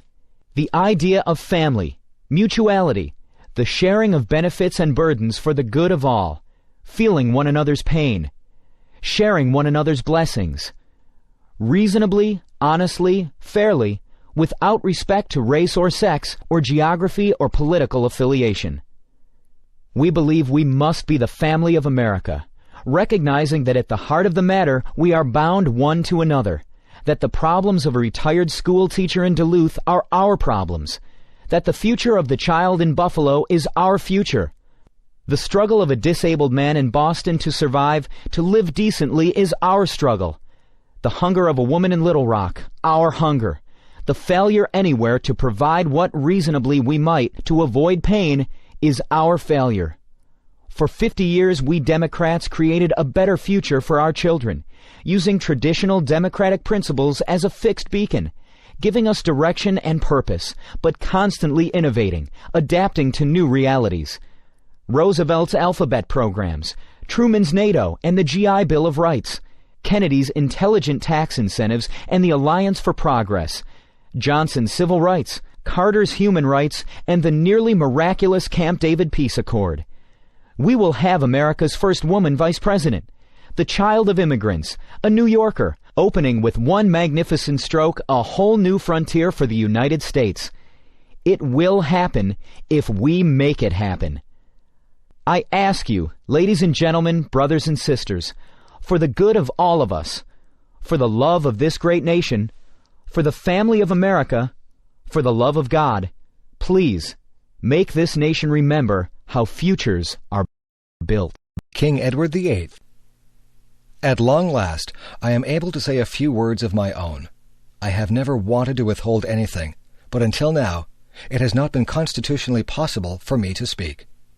A few hours ago, I discharged my last duty as King and Emperor, and now that I have been succeeded by my brother, the Duke of York, my first words must be to declare my allegiance to him. This I do with all my heart. You all know the reasons which have impelled me to renounce the throne. But I want you to understand that in making up my mind, I did not forget the country or the empire, which as Prince of Wales, and lately as King, I have for 25 years tried to serve. But you must believe me when I tell you that I have found it impossible to carry the heavy burden of responsibility and to discharge my duties as King as I would wish to do without the help and support of the woman I love. And I want you to know that the decision I have made has been mine, and mine alone. This was a thing I had to judge entirely for myself. The other person most nearly concerned has tried up to the last minute to persuade me to take a different course. I have made this the most serious decision of my life only upon the single thought of what would, in the end, be best for all. This decision has been made less difficult to me by the sure knowledge that my brother, with his long training in the public affairs of this country, and with his fine qualities, will be able to take my place forthwith without interruption or injury to the life and progress of the empire. And he has one matchless blessing, enjoyed by so many of you, and not bestowed on me, a happy home with his wife and children. During these hard days, I have been comforted by Her Majesty, my mother, and by my family. The ministers of the Crown, and in particular, Mr. Baldwin, the Prime Minister, have always treated me with full consideration. There has never been any constitutional difference between me and them, and between me and Parliament. Bred in the constitutional tradition by my father, I should never have allowed any such issue to arise. Ever since I was Prince of Wales, and later on when I occupied the throne, I have been treated with the greatest kindness by all classes of the people wherever I have lived or journeyed throughout the empire. For that, I am grateful. I now quit altogether public affairs, and I lay down my burden. It may be some time before I return to my native land, but I shall always follow the fortunes of the British race and empire with profound interest, and if at any time in the future I can be found of service to His Majesty in a private station, I will not fail. And now, we all have a new king. I wish him and you, his people, happiness and prosperity with all my heart. God bless you all. God save the King. Edward Kennedy, speech at 1980 Democratic Party Convention. There were hard hours on our journey, and often we sailed against the wind. But always we kept our rudder true, and there were so many of you who stayed the course and shared our hope. You gave your help, but even more, you gave your hearts. Because of you, this has been a happy campaign. You welcomed Joan, me, and our family into your homes and neighborhoods, your churches, your campuses, your union halls. When I think back of all the miles and all the months and all the memories, I think of you. I recall the poet's words, and I say, what golden friends I have. Among you, my golden friends across the land, I have listened and learned. I have listened to Kenny Dubois, a glassblower from Charleston, West Virginia, who has 10 children to support but has lost his job after 35 years, just 3 years short of qualifying for his pension. I have listened to the grandmother in East Oakland who no longer has a phone to call her grandchildren because she gave it up to pay the rent on her small apartment. I have listened to young workers out of work, to students without tuition for college, and to families without the chance to own a home. I have seen the closed factories and the stalled assembly lines of Anderson, Indiana, and Southgate, California, and I have seen too many, far too many idle men and women desperate to work. I have seen too many, far too many working families desperate to protect the value of their wages from the ravages of inflation. Yet I have also sensed a yearning for new hope among the people in every state where I have been. And I have felt it in their handshakes, I saw it in their faces, and I shall never forget the mothers who carried children to our rallies. I shall always remember the elderly who have lived in an America of high purpose and who believe that it can all happen again. Tonight, in their name, I have come here to speak for them, and for their sake, I ask you to stand with them. On their behalf, I ask you to restate and reaffirm the timeless truth of our party. I congratulate President Carter on his victory here. I am confident that the Democratic Party will reunite on the basis of democratic principles, and that together we will march towards a democratic victory in 1980. And someday, long after this convention, long after the signs come down, and the crowds stop cheering, and the bands stop playing, may it be said of our campaign that we kept the faith. May it be said of our party in 1980 that we found our faith again. And may it be said of us, both in dark passages and in bright days, in the words of Tennyson that my brothers quoted and loved, and that have special meaning for me now, I am a part of all that I have met. Though much is taken, much abides. That which we are, we are. One equal temper of heroic hearts, strong in will, to strive, to seek, to find, and not to yield. For me, a few hours ago, this campaign came to an end. For all those whose cares have been our concern, the work goes on, the cause endures, the hope still lives, and the dream shall never die. Abraham Lincoln, Second Inaugural Address. Fellow countrymen, at this second appearing to take the oath of the presidential office, there is less occasion for an extended address than there was at the first. Then a statement, somewhat in detail, of a course to be pursued seemed fitting and proper. Now at the expiration of 4 years, during which public declarations have been constantly called forth on every point and phase of the great contest which still absorbs the attention and engrosses the energies of the nation, little that is new could be presented. The progress of our arms, upon which all else chiefly depends, is as well known to the public as to myself, and it is, I trust, reasonably satisfactory and encouraging to all. With high hope for the future, no prediction in regard to it is ventured. On the occasion corresponding to this 4 years ago, all thoughts were anxiously directed to an impending civil war. All dreaded it. All sought to avert it. While the inaugural address was being delivered from this place, devoted altogether to saving the Union without war, insurgent agents were in the city seeking to destroy it without war, seeking to dissolve the Union and divide effects by negotiation. Both parties deprecated war, but one of them would make war rather than let the nation survive, and the other would accept war rather than let it perish. And the war came. 1/8 of the whole population were colored slaves, not distributed generally over the Union, but localized in the southern part of it. These slaves constituted a peculiar and powerful interest. All knew that this interest was somehow the cause of the war. To strengthen, perpetuate, and extend this interest was the object for which the insurgents would rend the Union even by war, while the government claimed no right to do more than to restrict the territorial enlargement of it. Neither party expected for the war the magnitude or the duration which it has already attained. Neither anticipated that the cause of the conflict might cease with, or even before the conflict itself should cease. Each looked for an easier triumph, and a result less fundamental and astounding. Both read the same Bible and pray to the same God, and each invokes his aid against the other. It may seem strange that any men would dare to ask a just God's assistance in wringing their bread from the sweat of other men's faces.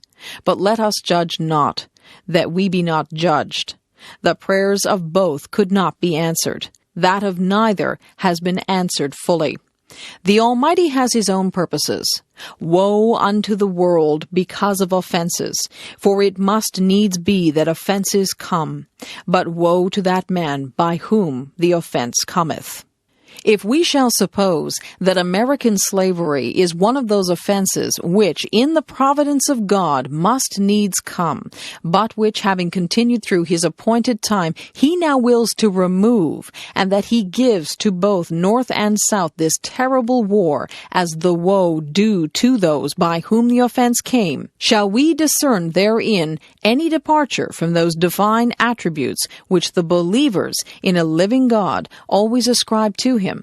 Fondly do we hope, fervently do we pray, that this mighty scourge of war may speedily pass away. Yet if God wills that it continue until all the wealth piled by the bondsman's 250 years of unrequited toil shall be sunk, and until every drop of blood drawn with the lash shall be paid by another drawn with the sword, as was said 3,000 years ago, so still it must be said, the judgments of the Lord are true and righteous altogether. With malice toward none, with charity for all, with firmness in the right as God gives us to see the right, let us strive on to finish the work we are in, to bind up the nation's wounds, to care for him who shall have borne the battle, and for his widow and his orphan, to do all which may achieve and cherish a just and lasting peace among ourselves and with all nations.